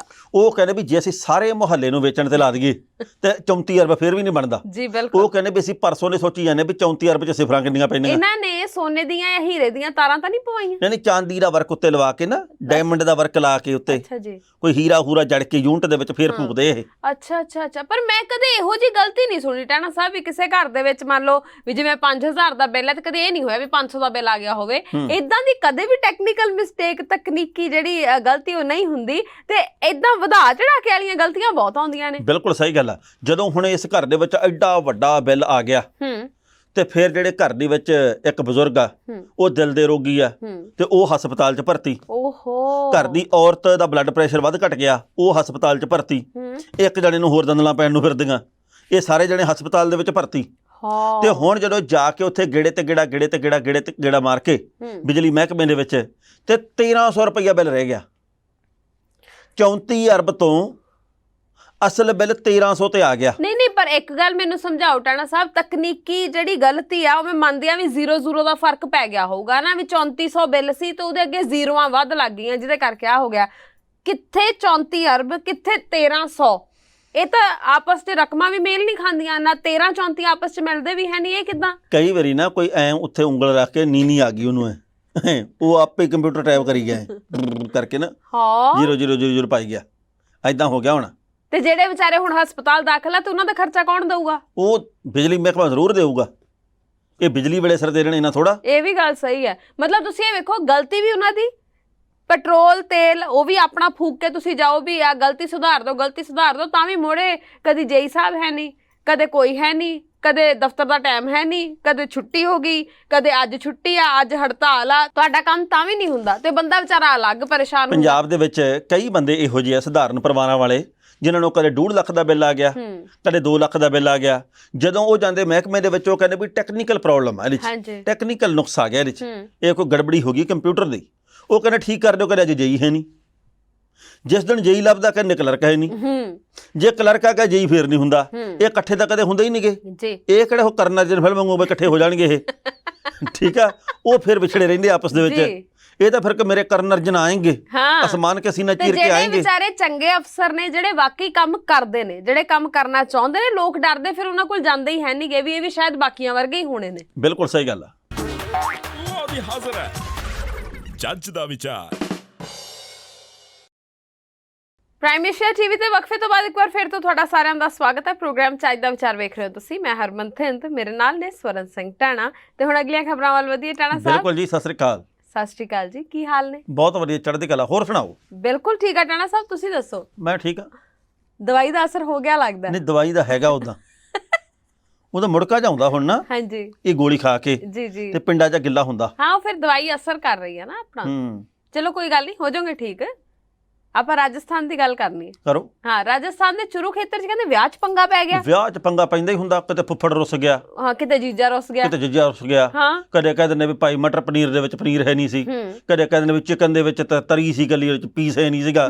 ਕਹਿਣਗੇ ਵੀ ਲੈ ਮੈਨੂੰ ਤਾਂ ਸਿਰਫ ਤੁਸੀਂ 2 ਲੱਤਾਂ ਹੀ ਦਿੱਤੀਆਂ, ਉਹਨੇ ਕੁੱਕੜ ਦੇ ਹੁੰਦੀਆਂ ਹੀ 2 ਆ, ਹੋਰ 9 ਹੁੰਦੀਆਂ ਉਹਦੇ। ਹਾਂ, ਪਰ ਕਈ ਜੀਜੇ ਕਈ ਫੁੱਫੜ ਚੰਗੇ ਵੀ ਬਹੁਤ ਹੁੰਦੇ ਆ ਵਿਚਾਰੇ, ਐਵੇਂ ਉਹ ਨਾ ਰਿਸ਼ਤੇਦਾਰ ਨਾ ਹੀ ਇਹੋ ਜਿਹਾ, ਉਹ ਤਾਂ ਹੀ ਬਦਨਾਮ ਹੋ ਜਾਂਦਾ ਵੀ ਉਹ ਜੀਜਾ ਜਦੋਂ ਹੌਲੀ ਹੌਲੀ ਪੁਰਾਣਾ ਹੋ ਕੇ ਫੁੱਫੜ ਬਣਦਾ ਉਹਨੂੰ ਫਿਰ ਪਤਾ ਲੱਗਦਾ ਪਹਿਲਾਂ ਉਹਨੇ ਵੀ ਪੂਰੀ ਕਮਾਲ ਕੀਤੀ ਹੁੰਦੀ ਹੈ। ਹਾਂ, ਫਿਰ ਨਵੇਂ ਦੀ ਵਾਰੀ ਆਉਂਦੀ ਹੈ, ਹੌਲੀ ਹੌਲੀ ਉਹਦਾ ਨਾ ਸੀਨੀਅਰਤਾ ਦੇ ਆਧਾਰ ਦੇ ਉੱਤੇ ਫਿਰ ਨਵੇਂ ਨੂੰ ਮੌਕਾ ਕਈ ਤਰ੍ਹਾਂ ਦਾ ਹੋਰ ਮਿਲਦਾ ਜੀ, ਫਿਰ ਉਹਦੀ ਗੱਲਬਾਤ ਵੱਧ ਪੁੱਛੀ ਜਾਂਦੀ ਹੈ, ਫਿਰ ਹੌਲੀ ਹੌਲੀ ਇਧਰਲੇ ਪਾਸੇ ਜਾਣਾ ਜਦੋਂ ਸ਼ੁਰੂ ਹੁੰਦਾ ਤੇ ਫਿਰ ਫੁੱਫੜ ਨੂੰ ਐ ਲੱਗਦਾ ਵੀ ਦੱਸ ਹੈ ਕਿੰਨੇ ਡਰਾਮੇ ਕਰਦਾ ਜੀਜਾ, ਏਦਾਂ ਥੋੜੀ ਹੁੰਦਾ ਤੇ ਜਦ ਕਿ ਫੁੱਫੜ ਜੀ ਇਹ ਭੁੱਲ ਜਾਂਦੇ ਆ ਕਦੇ ਮੈਂ ਵੀ ਆਈ ਕੁਝ ਕਰਦਾ ਰਿਹਾ। ਸਹੀ ਗੱਲ ਹੈ, ਵਾਹ। ਹੁੰਦਾ ਪਰ ਇਹ ਪੰਗਾ ਕਿਉਂ ਪਿਆ? ਸ਼ੁਰੂ ਖੇਤਰ ਦੇ ਵਿੱਚ ਨਾ ਲੋ ਜੀ ਮੁੰਡੇ ਕੁੜੀ ਦਾ ਵਿਆਹ ਹੋਣਾ, ਠੀਕ, ਤੇ ਬਰਾਤ ਲੈ ਕੇ ਨਾ ਰਾਤ ਦਾ ਵਿਆਹ, ਅੱਜ ਕੱਲ ਰਾਤ ਦੇ ਵੀ ਵਿਆਹ ਹੁੰਦੇ, ਦਿਨ ਦੇ ਵੀ ਹੁੰਦੇ ਆ। ਹਾਂਜੀ, ਲੋ ਜੀ ਰਾਤ ਦਾ ਵਿਆਹ ਤੇ ਬਰਾਤ ਲੈ ਕੇ ਤੇ ਮੁੰਡੇ ਵਾਲੇ ਤੇ ਕੁੜੀ ਦੇ ਗੇਟ ਦੇ ਕੋਲੇ ਪਹੁੰਚੇ ਨਹੀਂ ਹਲੇ, ਠੀਕ ਹੈ, ਵੀ ਇੱਥੇ ਕੁੜੀ ਦਾ ਗੇਟ ਆ ਮੰਨ ਲਓ, ਇਹ ਨਾ ਕਿਤੇ 100 ਕਿਲੋਮੀਟਰ ਪਿੱਛੇ ਹੀ ਠੀਕ ਹੈ, ਆਪਦਾ ਨੱਚਣ ਟੱਪਣ ਸ਼ੁਰੂ ਹੋ ਗਏ। ਰਾਤ ਦਾ ਵੇਲਾ 9:30-10 ਵਜੇ ਦਾ ਵੇਲਾ, ਤੇ ਨਸ਼ੇ ਪੱਤੇ ਇਹਨਾਂ ਨੇ ਪੂਰੇ ਕੀਤੇ ਆ। ਓਹੋ, ਲੋ ਜੀ ਇਹ 100 ਮੀਟਰ ਪਿੱਛੇ ਜਿੰਨਾ ਨੱਚ ਸਕਦੇ ਸੀ ਦੁਨੀਆ ਭਰ ਦਾ ਨੱਚਣਾ ਸ਼ੁਰੂ ਕਰਤਾ ਇਹਨਾਂ ਨੇ। ਕੋਈ ਲੰਮਾ ਪੈ ਕੇ ਨੱਚ ਰਿਹਾ, ਕੋਈ ਨਾਗਨ ਡਾਂਸ, ਕੋਈ ਕੁਛ ਕਰ ਰਿਹਾ, ਕੁਛ ਕਰ ਰਿਹਾ। ਉਹ ਕੁੜੀ ਵਾਲੇ ਕਹੀ ਗਏ ਵੀ ਭਾਈ ਆ ਜਾਓ ਹੁਣ ਰਸਮਾਂ ਕਰ ਲਈਏ, ਤੁਸੀਂ ਆ ਜਿਹੜਾ ਖੌਰੂ ਪਾਉਣਾ ਭੂਤ ਭੰਗੜਾ ਥੋੜਾ ਬਾਅਦ ਚ ਪਾ ਲਿਓ। ਉਹ ਕਹਿੰਦੇ ਨਾ ਅੱਜ ਤਾਂ ਬਸ ਸਿਰਾ ਲਾਉਣਾ ਅਸੀਂ। ਹਾਂ, ਅੱਜ ਤਾਂ ਵੀਰ ਜੀ ਵਿਆਹਣ ਚੱਲੇ ਆ। ਮੈਂ ਨਾ 1 ਵਜ ਗਿਆ, ਹਾਂ 1:30 ਵਜ ਗਏ, 10:30 ਤੋਂ ਹਾਂਜੀ 2 ਵਜ ਗਏ, ਮਾਂ ਲਿਟੀ ਜਾਂਦੇ ਉਹਦੇ ਬੁਰਾ ਹਾਲ, ਵਿੱਚ ਲਾੜਾ, ਵਿੱਚ ਉਹਦਾ ਪਾਪਾ, ਵਿੱਚ ਸਾਰੇ ਜਾਣੇ, ਸਾਰੇ ਹੀ ਸਿਆਣੇ ਸੀਗੇ, ਇੱਕ ਦੂਜੇ ਨੂੰ ਕੋਈ ਰੋਕਣ ਵਾਲਾ ਤਾਂ ਹੈ ਨਹੀਂ ਸੀਗਾ। ਹਾਂ ਪੂਰੇ ਅਕਲ ਦੇ ਤਾਂ ਨਹੀਂ ਸੀਗੇ ਸਾਰੇ ਜਾਣੇ। ਲੋ ਜੀ ਕੁੜੀ ਨੂੰ ਆ ਗਿਆ ਗੁੱਸਾ, ਉਹ ਕਹਿੰਦੀ ਮੈਂ ਚੌਰੇ ਨਾਲ ਵਿਆਹ ਨਹੀਂ ਕਰਾਉਣਾ। ਹਾਂ, ਜਿਹੜਾ ਹੁਣ ਨਹੀਂ ਹਟਦਾ ਇਹਨੇ ਤਾਂ ਕਿੱਡਾ ਮੇਰਾ ਪਵਾਈ ਰੱਖਣਾ, ਇਹ ਪਾਉ ਝੂਮਰ। ਹਾਂ, ਉਹ ਕਹਿੰਦੀ ਮੈਂ ਇਹਦੇ ਨਾਲ ਨਹੀਂ ਕਰਾਉਣਾ। ਲੋ ਜੀ ਉਹ ਜਦੋਂ ਆਏ ਹੁਣ 2:30-3 ਵੱਜ ਗਏ ਆ, ਉਹ ਕਹਿੰਦੇ ਵੀ ਹਾਂ ਵੀ ਹੁਣ ਆਓ ਰਸਮਾਂ ਕਰਦੇ ਆ। ਉਹ ਕਹਿੰਦਾ ਰਸਮਾਂ ਨਹੀਂ ਕਰਦੇ, ਹੁਣ ਤੁਹਾਡੇ ਸ਼ਤਰੌਲ ਫੇਰਨਾ ਆਪਾਂ, ਡੰਡੀ ਪੈ ਜਾਓ ਇੱਥੋਂ। ਅੱਛਾ ਜੀ, ਨਸ਼ੇ ਪੱਤੇ ਤੁਹਾਡੇ ਫੁੱਲ ਕੀਤੇ ਹੋਏ ਆ, ਨੱਚ ਕੇ ਤੁਸੀਂ ਸਾਡਾ ਵਿਹੜਾ ਪੱਟ ਦੇਣਾ, ਠੀਕ ਆ। ਇਸ ਕਰਕੇ ਰੱਬ ਦਾ ਵਾਸਤਾ ਤੁਸੀਂ ਆਪਦੇ ਘਰੇ ਜਾਓ, ਤੁਹਾਡੇ ਨਾਲ ਅਸੀਂ ਕੁੜੀ ਨਹੀਂ ਤੋਰਨੀ। ਕੁੜੀ ਕਹਿੰਦੀ ਵੀ ਭੁੱਲ ਜਾਓ ਵੀ ਮੈਂ ਨਹੀਂ ਤੁਹਾਡੇ ਨਾਲ ਜਾਂਦੀ। ਲਓ ਜੀ ਉਹਨਾਂ ਨੂੰ ਉੱਥੋਂ ਭੇਜਤਾ ਤੇ ਕੁੜੀ ਦਾ ਵਿਆਹ ਉੱਥੇ ਕਿਸੇ ਹੋਰ ਮੁੰਡੇ ਨਾਲ ਕੀਤਾ ਗਿਆ। ਅੱਛਾ ਜੀ, ਹਾਂਜੀ। ਹੁਣ ਮੁੰਡੇ ਵਾਲੇ ਬੈਠੇ ਥਾਣੇ 'ਚ, ਪਤਾ ਨਹੀਂ ਲੋਕਾਂ ਨੂੰ ਹੋਈ ਕੀ ਜਾਂਦਾ, ਮੈਨੂੰ ਸਮਝ ਨਹੀਂ। ਤੁਹਾਨੂੰ ਚੇਤਾ ਟੈਣਾ ਸਾਹਿਬ ਇੱਕ ਦਿਨ ਅੱਗੇ ਵੀ ਆਪਾਂ ਇੱਕ ਖਬਰ ਸਾਂਝੀ ਕੀਤੀ ਸੀ ਇੱਥੇ ਬੈਠ ਕੇ ਕਿ ਉਹ ਮੁੰਡਾ ਜਿਹੜਾ ਭੂਤ ਭੰਗੜਾ ਪਾਈ ਜਾਂਦਾ ਸੀ ਵਿਆਹ ਦੇ ਵਿੱਚ, ਤੇ ਕੁੜੀ ਨੇ ਜਦੋਂ ਦੇਖਿਆ ਵੀ ਇਹ ਤਾਂ ਹਟਦਾ ਹੀ ਨਹੀਂ, ਨਸ਼ਾ ਇਹਦਾ ਕੀਤਾ ਹੋਇਆ ਤੇ ਨੱਚੀ ਜਾਂਦਾ ਹੈ, ਤੇ ਉਹਨੇ ਮਨਾ ਕਰਤਾ ਸੀ ਮੈਂ ਨਹੀਂ ਇਹਦੇ ਨਾਲ ਵਿਆਹ ਕਰਾਉਣਾ, ਹੈ ਨਾ। ਪਤਾ ਨਹੀਂ ਉਹ ਲੋਕ ਇਹੋ ਜਿਹੇ ਹੁੰਦੇ ਜਿਹੜੇ ਆਪਣੇ ਵਿਆਹ ਤੇ ਵੀ ਨਸ਼ਾ ਵੈਸੇ ਵੀ ਨਹੀਂ ਕਰਨਾ ਚਾਹੀਦਾ, ਮਤਲਬ ਕਦੇ ਵੀ ਨਹੀਂ ਕਰਨਾ ਚਾਹੀਦਾ, ਪਰ ਆਪਣੇ ਵਿਆਹ ਵਾਲੇ ਦਿਨ ਵੀ ਨਸ਼ੇ 'ਚ ਟੁੰਨ ਹੋ ਕੇ ਪਹੁੰਚ ਜਾਂਦੇ। ਬੜੀ ਬਹਾਦਰੀ ਵਾਲੀ ਗੱਲ ਹੈ ਵੀ ਤੁਸੀਂ ਨਸ਼ਾ ਕਰਕੇ ਆਏ ਹੋ। ਨਹੀਂ ਉਦੋਂ ਮਾਣ ਨਾਲ ਕਹਿਣਗੇ ਬਸ 2 ਪੈਗ ਹੀ ਲਾਈਦੇ ਆ, ਇਹ ਵੀ ਕੋਈ ਮਾਣ ਵਾਲੀ ਗੱਲ ਨਹੀਂ ਗੀ ਜੀ। 2 ਪੈਗ ਲਾਈ ਦਿਓ ਤਾਂ ਕਹਿੰਦੇ ਆ ਨਾ। ਔਰ ਮੈਂ ਤਾਂ ਸ਼ਾਬਾਸ਼ੇ ਦਿੰਦੀ ਆ ਉਹਦੇ ਮਾਪਿਓ ਨੂੰ, ਕੁੜੀ ਦੇ ਮਾਪਿਓ ਨੂੰ, ਜਿਨ੍ਹਾਂ ਨੇ ਕੁੜੀ ਨੂੰ ਵਿਚਾਰੀ ਨੂੰ ਇਹੋ ਜਿਹਾਂ ਦੇ ਨਾਲ ਤੋਰਿਆ ਨਹੀਂ ਤਾਂ ਕਈ ਹੁੰਦੇ ਨੇ ਉਹ ਸੋਚਦੇ ਨਹੀਂ ਆ ਵੀ ਕੀ ਚੰਗਾ ਕੀ ਮਾੜਾ, ਉਹ ਇਹ ਸੋਚਦੇ ਆ ਦੁਨੀਆ ਕੀ ਕਹੂਗੀ, ਨੱਕ ਵੱਢਿਆ ਜਾਊਗਾ, ਲੋਕੀ ਕੀ ਕਹਿਣਗੇ। ਇਸ ਚੱਕਰ 'ਚ ਆਪਣੇ ਬੱਚੇ ਦੀ, ਆਪਣੇ ਧੀ ਪੁੱਤ ਦੀ ਸਾਰੀ ਜ਼ਿੰਦਗੀ ਰੋਲ ਕੇ ਰੱਖ ਦਿੰਦੇ ਨੇ। ਬਿਲਕੁਲ ਸਹੀ ਗੱਲ ਆ। ਉਹ ਵੀ ਹਾਜ਼ਰ ਹੈ ਜੱਜ ਦਾ ਵਿਚਾਰ। ਹਰਮਨ ਜੀ ਦੀਪਿਕਾ ਪਾਦੂਕੋਣ ਦੇ ਘਰ ਵਾਲੇ ਦਾ ਬੜਾ ਪੰਗਾ ਪੈ ਗਿਆ। ਰਣਵੀਰ ਸਿੰਘ ਦਾ? ਹਾਂਜੀ। ਕੀ ਹੋਇਆ? ਉਹ ਰਣਵੀਰ ਸਿੰਘ ਫਿਰ ਨੱਚਦਾ ਬਹੁਤ ਆ। ਹਾਂ, ਉਹ ਮੈਂ ਉਹਦੀ ਫਿਲਮ ਦੇਖੀ ਇੱਕ। ਕਿਹੜੀ ਜੀ? ਉਹ ਮੇਰੇ ਹੁਣ ਚੇਤੇ ਨਹੀਂ ਗਏ। ਹਾਂ, ਉਹ ਮੇਰਾ ਖਿਆਲ ਵੀ ਪਦਮਾਵਤ ਸੀ ਕਿ ਕਿਹੜੀ ਸੀ। ਅੱਛਾ ਜੀ। ਉਹ ਜਿਹਦੇ ਵਿੱਚ ਬੜਾ ਖਤਰਨਾਕ ਡਾਂਸ ਹੈ ਜੇ ਕਰਦਾ। ਨਹੀਂ ਉਹ ਵੈਸੇ ਵੀ ਅਦਾਕਾਰੀ ਚੰਗੀ ਕਰਦਾ, ਅਦਾਕਾਰੀ ਚੰਗੀ ਕਰਦਾ। ਉਹ ਲੀੜੇ ਬੜੇ ਖਤਰਨਾਕ ਪਾਉਂਦਾ। ਹਾਂ, ਕਦੇ ਉਹ ਕਾਰਟੂਨ ਬਣੇ ਹੁੰਦੇ ਨੇ, ਲਾਲ ਰੰਗ ਦੀ ਪੈਂਟ ਪਾ ਕੇ ਤੇ ਪੀਲੇ ਰੰਗ ਦਾ ਝੱਗਾ ਪਾ ਲੈਂਦਾ। ਕਦੇ ਉਹ ਰੰਗ ਬਰੰਗੇ ਜਿਹੇ ਉੱਤੇ ਕਿੰਨੇ ਹੀ ਰੰਗ ਹੁੰਦੇ ਨੇ ਉਹਦੇ ਝੱਗੇ ਤੇ, ਪੂਰੀ ਸਤਰੰਗੀ ਪਿੰਗ ਬਣ ਕੇ ਰਹਿੰਦਾ ਉਹ। ਜੀ ਜੀ ਬਿਲਕੁਲ ਸਹੀ। ਆ ਹੁਣ ਇਹਨੇ ਸਿਰੇ ਲਾਤਾ। ਕੀ ਕੀਤਾ? ਹੁਣ ਇਹਨੇ ਫੋਟੋਆਂ ਇਹੋ ਜਿਹੀਆਂ ਖਿਚਾਈਆਂ ਤੇ ਜਿਹਦੇ ਕਰਕੇ ਰੌਲਾ ਪੈ ਗਿਆ। ਕਹਿੰਦੇ ਵੀ ਇਹ ਤਾਂ ਸਾਡੀਆਂ ਭਾਵਨਾਵਾਂ ਤੇ ਸੱਟ ਮਾਰਨ ਵਾਲੀ ਗੱਲ ਆ। ਕਿਵੇਂ? ਉਹ ਕਹਿੰਦੇ ਵੀ ਜਿਹੜਾ ਇਹਨੇ ਆਪਦੇ ਨੰਗੇਜ ਵਾਲੀਆਂ ਤਸਵੀਰਾਂ ਖਿਚਵਾਈਆਂ ਇੱਕ ਮੈਗਜ਼ੀਨ ਦੇ ਲਈ, ਇਹ ਤਾਂ ਭਾਰਤੀ ਸੱਭਿਆਚਾਰ ਨੂੰ ਤਾਰ-ਤਾਰ ਕਰਤਾ ਇਹਨੇ। ਤੇ ਉਧਰੋਂ ਰਣਵੀਰ ਸਿੰਘ ਦਾ ਉੱਤਰ ਦੇਖ ਲਓ, ਕਹਿੰਦਾ ਵੀ ਮੈਂ ਤਾਂ ਹਾਲੇ ਫੋਟੋਆਂ ਖਿਚਾਈਆਂ, ਮੈਨੂੰ ਕੋਈ ਇਤਰਾਜ਼ ਨਹੀਂ, ਮੈਂ ਤਾਂ ਹਜ਼ਾਰਾਂ ਬੰਦਿਆਂ ਦੇ ਮੂਹਰੇ ਇਹੋ ਜਿਹਾ ਹੈ। ਹਾਂਜੀ, ਚਲੋ ਉਹਨੇ ਕੰਮ ਹੀ ਨਿਬੇੜਤਾ। ਤੇ ਹੁਣ ਮੂਹਰੋਂ ਗੱਲ ਨਹੀਂ ਆਈ ਹੋਣੀ ਕਿਸੇ ਨੂੰ? ਨਹੀਂ ਗੱਲ, ਪਰਚਾ ਦਰਜ ਹੋ ਗਿਆ ਉਹਦੇ ਤੇ। ਅੱਛਾ ਜੀ। ਮੁੰਬਈ ਦੇ ਵਿੱਚ ਇੱਕ ਥਾਣੇ 'ਚ ਪਰਚਾ ਦਰਜ ਹੋ ਗਿਆ। ਕਹਿੰਦੇ ਵੀ ਇਹਨੇ ਤਾਂ ਜਵਾਨੀ ਵਿਗਾੜ ਦੇਣੀ ਹੈ ਹੁਣ। ਨੰਗ ਧੜੰਗੀ ਜਵਾਨੀ ਫਿਰੂਗੀ। ਤੇ ਉਧਰ ਜਿਹੜਾ ਰਾਮ ਗੋਪਾਲ ਵਰਮਾ ਉਹਨੇ ਇਹ ਗੱਲ ਕਹੀ ਵੀ ਜਿਹੜੀਆਂ ਫਿਲਮ ਵਾਲੀਆਂ ਕੁੜੀਆਂ ਹੈਗੀਆਂ ਅਦਾਕਾਰਾ ਹੁੰਦੀਆਂ ਜਿਹੜੀਆਂ ਤੇ ਉਹ ਕਿਹੜਾ ਇਹੋ ਜਿਹਾ ਦ੍ਰਿਸ਼ ਦਿੰਦੀਆਂ ਨਹੀਂ ਹੈ। ਤੇ ਜੇ ਉਹ ਦ੍ਰਿਸ਼ ਦੇ ਸਕਦੀਆਂ ਔਰਤਾਂ ਕੁੜੀਆਂ ਜਿਹੜੀਆਂ ਤੇ ਫਿਰ ਸਾਡੇ ਵਾਲੇ ਬੰਦੇ ਨਹੀਂ ਦੇ ਤੇ ਫਿਰ ਕੀ ਆ?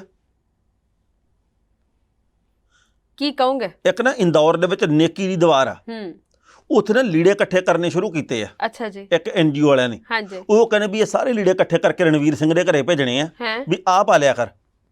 ਉਹ ਉਹਨਾਂ ਨੇ ਨਾਰਾ ਵੀ ਦਿੱਤਾ ਟਾਣਾ ਸਾਹਿਬ ਇੱਕ, ਉਹ ਕਹਿੰਦੇ ਆ ਮੇਰੇ ਸਵੱਛ ਇੰਦੌਰ ਨੇ ਠਾਣਾ ਹੈ, ਦੇਸ਼ में मानसिक कचरा उठाना है। ਆ ਕੀ ਹੋ ਗਿਆ? ਕੰਮ ਵੱਧ ਗਿਆ ਜੀ, ਬਹੁਤ ਵੱਧ ਗਿਆ, ਤਕੜਾ ਕੰਮ ਬਣ ਗਿਆ ਇਹ ਜੀ। ਹੁਣ ਚਲੋ 10-20 ਦਿਨ ਸੋਹਣੇ ਪਾਸੇ ਲੱਗੇ ਰਹਿਣਗੇ ਕਈ ਬੰਦੇ।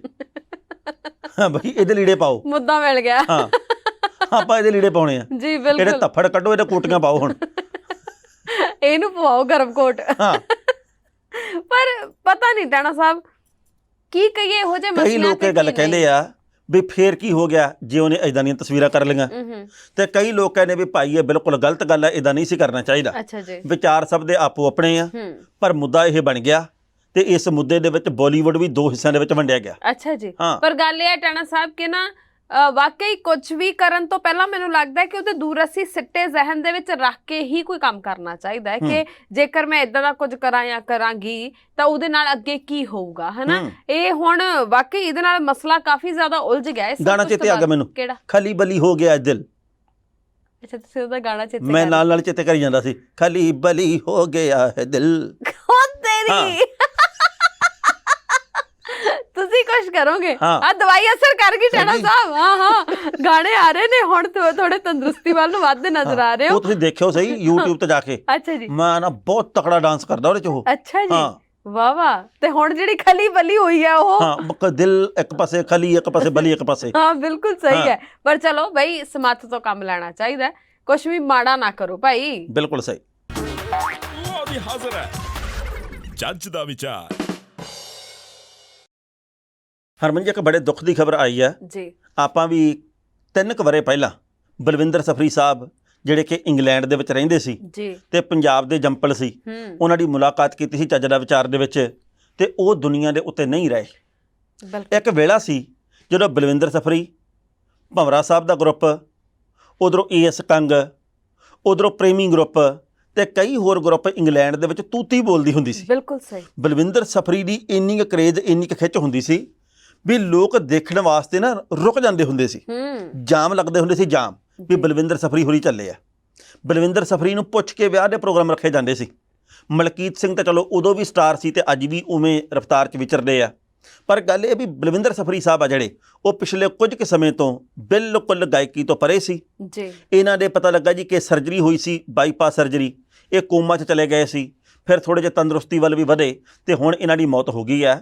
ਇਹਨਾਂ ਨੇ ਬੜੇ ਚੰਗੇ ਗੀਤ ਗਾਏ ਆ, ਭੰਗੜੇ ਦੇ ਬਾਦਸ਼ਾਹ ਦੇ ਤੌਰ ਦੇ ਉੱਤੇ ਇਹ ਪ੍ਰਚਾਰੇ ਗਏ। ਇਹਨਾਂ ਦੇ ਜਾਣ ਦੇ ਉੱਤੇ ਬੇਹੱਦ ਦੁੱਖ ਹੋਇਆ ਜੀ। ਜਦੋਂ ਇਹ ਖਬਰ ਸਾਹਮਣੇ ਆਈ ਟਾਣਾ ਸਾਹਿਬ, ਕੁਝ ਪਲ ਦੇ ਲਈ ਤਾਂ ਇਹ ਲੱਗਿਆ ਕਿ ਝੂਠੀ ਅਫਵਾਹ ਹੈ ਕੋਈ, ਹੈ ਨਾ, ਵੀ ਉਦੋਂ ਮਨ ਇਹ ਕਹਿ ਰਿਹਾ ਸੀ ਕਿ ਇਹ ਝੂਠੀ ਹੋਵੇ, ਕਿਉਂਕਿ ਆਪਾਂ ਪੜ੍ਹ ਰਹੇ ਸੀ ਕਿ ਉਹ ਕਿੰਨਾ ਲੰਮਾ ਸਮਾਂ ਕੋਮਾ ਦੇ ਵਿੱਚ ਰਹੇ। ਉਸ ਤੋਂ ਬਾਅਦ ਵਿੱਚ ਫਿਰ ਤੋਂ ਉਹਨਾਂ ਨੂੰ ਹੋਸ਼ ਆਇਆ, ਉਹ ਆਪਣੇ ਪਰਿਵਾਰ ਦੇ ਨਾਲ ਘਰੇ ਆਏ ਤੇ ਐਂ ਲੱਗ ਰਿਹਾ ਸੀ ਵੀ ਸ਼ਾਇਦ ਕਿਸੇ ਨੇ ਨਾ ਉਹ ਪੁਰਾਣੀ ਗੱਲ ਕੋਈ ਐਵੇਂ ਝੂਠ ਬੋਲ ਦਿੱਤਾ ਵੀ ਇਹ ਝੂਠ ਹੋਵੇ। ਪਰ ਹੌਲੀ ਹੌਲੀ ਜਦੋਂ ਹਰ ਪਾਸਿਓਂ ਇਹ ਖਬਰਾਂ ਆਉਣ ਲੱਗ ਗਈਆਂ, ਜਦੋਂ ਹਰ ਪਾਸਿਓਂ, ਜਦੋਂ ਪਰਿਵਾਰ ਨੇ ਵੀ ਪੁਸ਼ਟੀ ਕਰ ਦਿੱਤੀ ਕਿ ਹਾਂ ਇਹ ਮਾੜਾ ਭਾਣਾ ਜਿਹੜਾ ਇਹ ਵਰਤ ਗਿਆ ਹੈ, ਤੇ ਉਸ ਤੋਂ ਬਾਅਦ ਵਿੱਚ ਬਹੁਤ ਔਖਾ ਸੀ ਮਨ ਨੂੰ ਸਮਝਾਉਣਾ, ਕਿਉਂਕਿ ਜਿਹੜੇ ਚੰਗੇ ਗਾਇਕ ਹੁੰਦੇ ਨੇ ਕਿਸੇ ਵੀ ਖੇਤਰ 'ਚ, ਜਿਹੜੇ ਲੋਕ ਚੰਗਾ ਕੰਮ ਕਰਦੇ ਨੇ, ਚੰਗੀ ਤਰ੍ਹਾਂ ਵਿਚਰਦੇ ਨੇ, ਉਹ ਸਦਾ ਹੀ ਜਿਉਂਦੇ ਰਹਿੰਦੇ ਨੇ, ਉਹ ਕਦੇ ਵੀ ਉਹਨਾਂ ਦੇ ਚਾਹਣ ਵਾਲਿਆਂ ਦੇ ਦਿਲਾਂ ਦੇ ਵਿੱਚੋਂ ਨਹੀਂ ਜਾਂਦੇ, ਹੈ ਨਾ। ਸੋ ਸਫਰੀ ਸਾਹਿਬ ਨੇ ਬਹੁਤ ਸੋਹਣਾ ਗਾਇਆ। ਉਹਨਾਂ ਦੇ ਗੀਤਾਂ ਤੋਂ ਬਿਨਾਂ ਕੋਈ ਵੀ ਵਿਆਹ ਮੁਕੰਮਲ ਨਹੀਂ ਹੁੰਦਾ, ਹੈ ਨਾ। ਅੱਜ ਵੀ ਲੋਕ ਉਹਨਾਂ ਦੇ ਗੀਤ ਡੀਜੇ ਦੇ ਉੱਪਰ ਵਜਾਉਂਦੇ ਨੇ, ਵਿਆਹਾਂ ਦੇ ਫੰਕਸ਼ਨਾਂ ਦੇ ਵਿੱਚ ਅਸੀਂ ਸੁਣਦੇ ਹਾਂ। ਸੋ ਉਹਨਾਂ ਦੀ ਆਵਾਜ਼ ਸਦਾ ਹੀ ਜਿਉਂਦੀ ਰਹੂ। ਬਿਲਕੁਲ ਸਹੀ ਗੱਲ ਹੈ। ਨਹੀਂ ਤੂੰ ਅੰਬਰਾਂ ਚੋਂ ਆਈ ਹੋਈ ਹੂਰ ਲੱਗਦੀ। ਸੋ ਇਹ ਗੀਤ ਆ ਜਿਹੜੇ ਉਹ ਕਦੇ ਵੀ ਭੁੱਲ ਨਹੀਂ ਸਕਦੇ। ਸੋ ਸਫਰੀ ਸਾਹਿਬ ਨੂੰ ਅਸੀਂ ਸ਼ਰਧਾ ਦੇ ਫੁੱਲ ਭੇਟ ਕਰਦੇ ਹਾਂ। ਸਫਰੀ ਸਾਹਿਬ ਦੀ ਉਮਰ ਮੇਰੇ ਖਿਆਲ ਲਗਭਗ 63 ਸਾਲ ਦੀ ਸੀ, ਉਹ ਦੁਨੀਆ ਤੋਂ ਕੂਚ ਕਰ ਗਏ ਆ। ਸੋ ਜਿਹੜੇ ਵੀ ਲੋਕਾਂ ਨੇ, ਜਿਹੜੇ ਵੀ ਸਾਡੇ ਸੂਝਵਾਨ ਪਰਿਵਾਰਕ ਮੈਂਬਰਾਂ ਨੇ ਉਹਨਾਂ ਦੇ ਗੀਤ ਸੁਣੇ ਆ, ਉਹਨਾਂ ਦੇ ਮਨ ਦੇ ਉੱਤੇ ਵੀ ਸੱਟ ਜ਼ਰੂਰ ਵੱਜੀ ਹੋਣੀ ਆ। ਤੇ ਤੁਸੀਂ ਉਹਨਾਂ ਦੇ ਕਿਹੜੇ ਗੀਤ ਹੁਣ ਤੱਕ ਸੁਣੇ ਆ, ਇਹਦਾ ਵੇਰਵਾ ਥੱਲੇ ਜ਼ਰੂਰ ਦਰਜ ਕਰਿਓ ਜੀ। ਬਿਲਕੁਲ। ਤੇ ਬਾਕੀ ਜਿਹੜੀ ਅਸੀਂ ਉਹਨਾਂ ਦੇ ਨਾਲ ਮੁਲਾਕਾਤ ਕੀਤੀ ਸੀ ਉਹ YouTube ਦੇ ਉੱਪਰ ਉਪਲਬਧ ਹੈ ਤੇ ਤੁਸੀਂ ਉੱਥੇ ਜਾ ਕੇ ਵੇਖ ਸਕਦੇ ਹੋ। ਬਿਲਕੁਲ ਸਹੀ। ਤੇ ਬਾਕੀ ਆਪਣੀ ਪ੍ਰਤੀਕਿਰਿਆ ਜ਼ਰੂਰ ਸਾਡੇ ਤੇ ਪਹੁੰਚਾਇਓ। ਫਿਲਹਾਲ ਦੋਵਾਂ ਨੂੰ ਇਜਾਜ਼ਤ, ਫਿਰ ਮਿਲਾਂਗੇ। ਸਤਿ ਸ਼੍ਰੀ ਅਕਾਲ। ਤੁਸੀਂ ਵੇਖਦੇ ਰਹੋ ਪ੍ਰਾਈਮ ਏਸ਼ੀਆ TV, ਤੁਹਾਡਾ ਆਪਣਾ, ਤੁਹਾਡੇ ਲਈ। ਵੀ ਹਾਜ਼ਰ ਹੈ ਜੱਜ ਦਾ ਵਿਚਾਰ।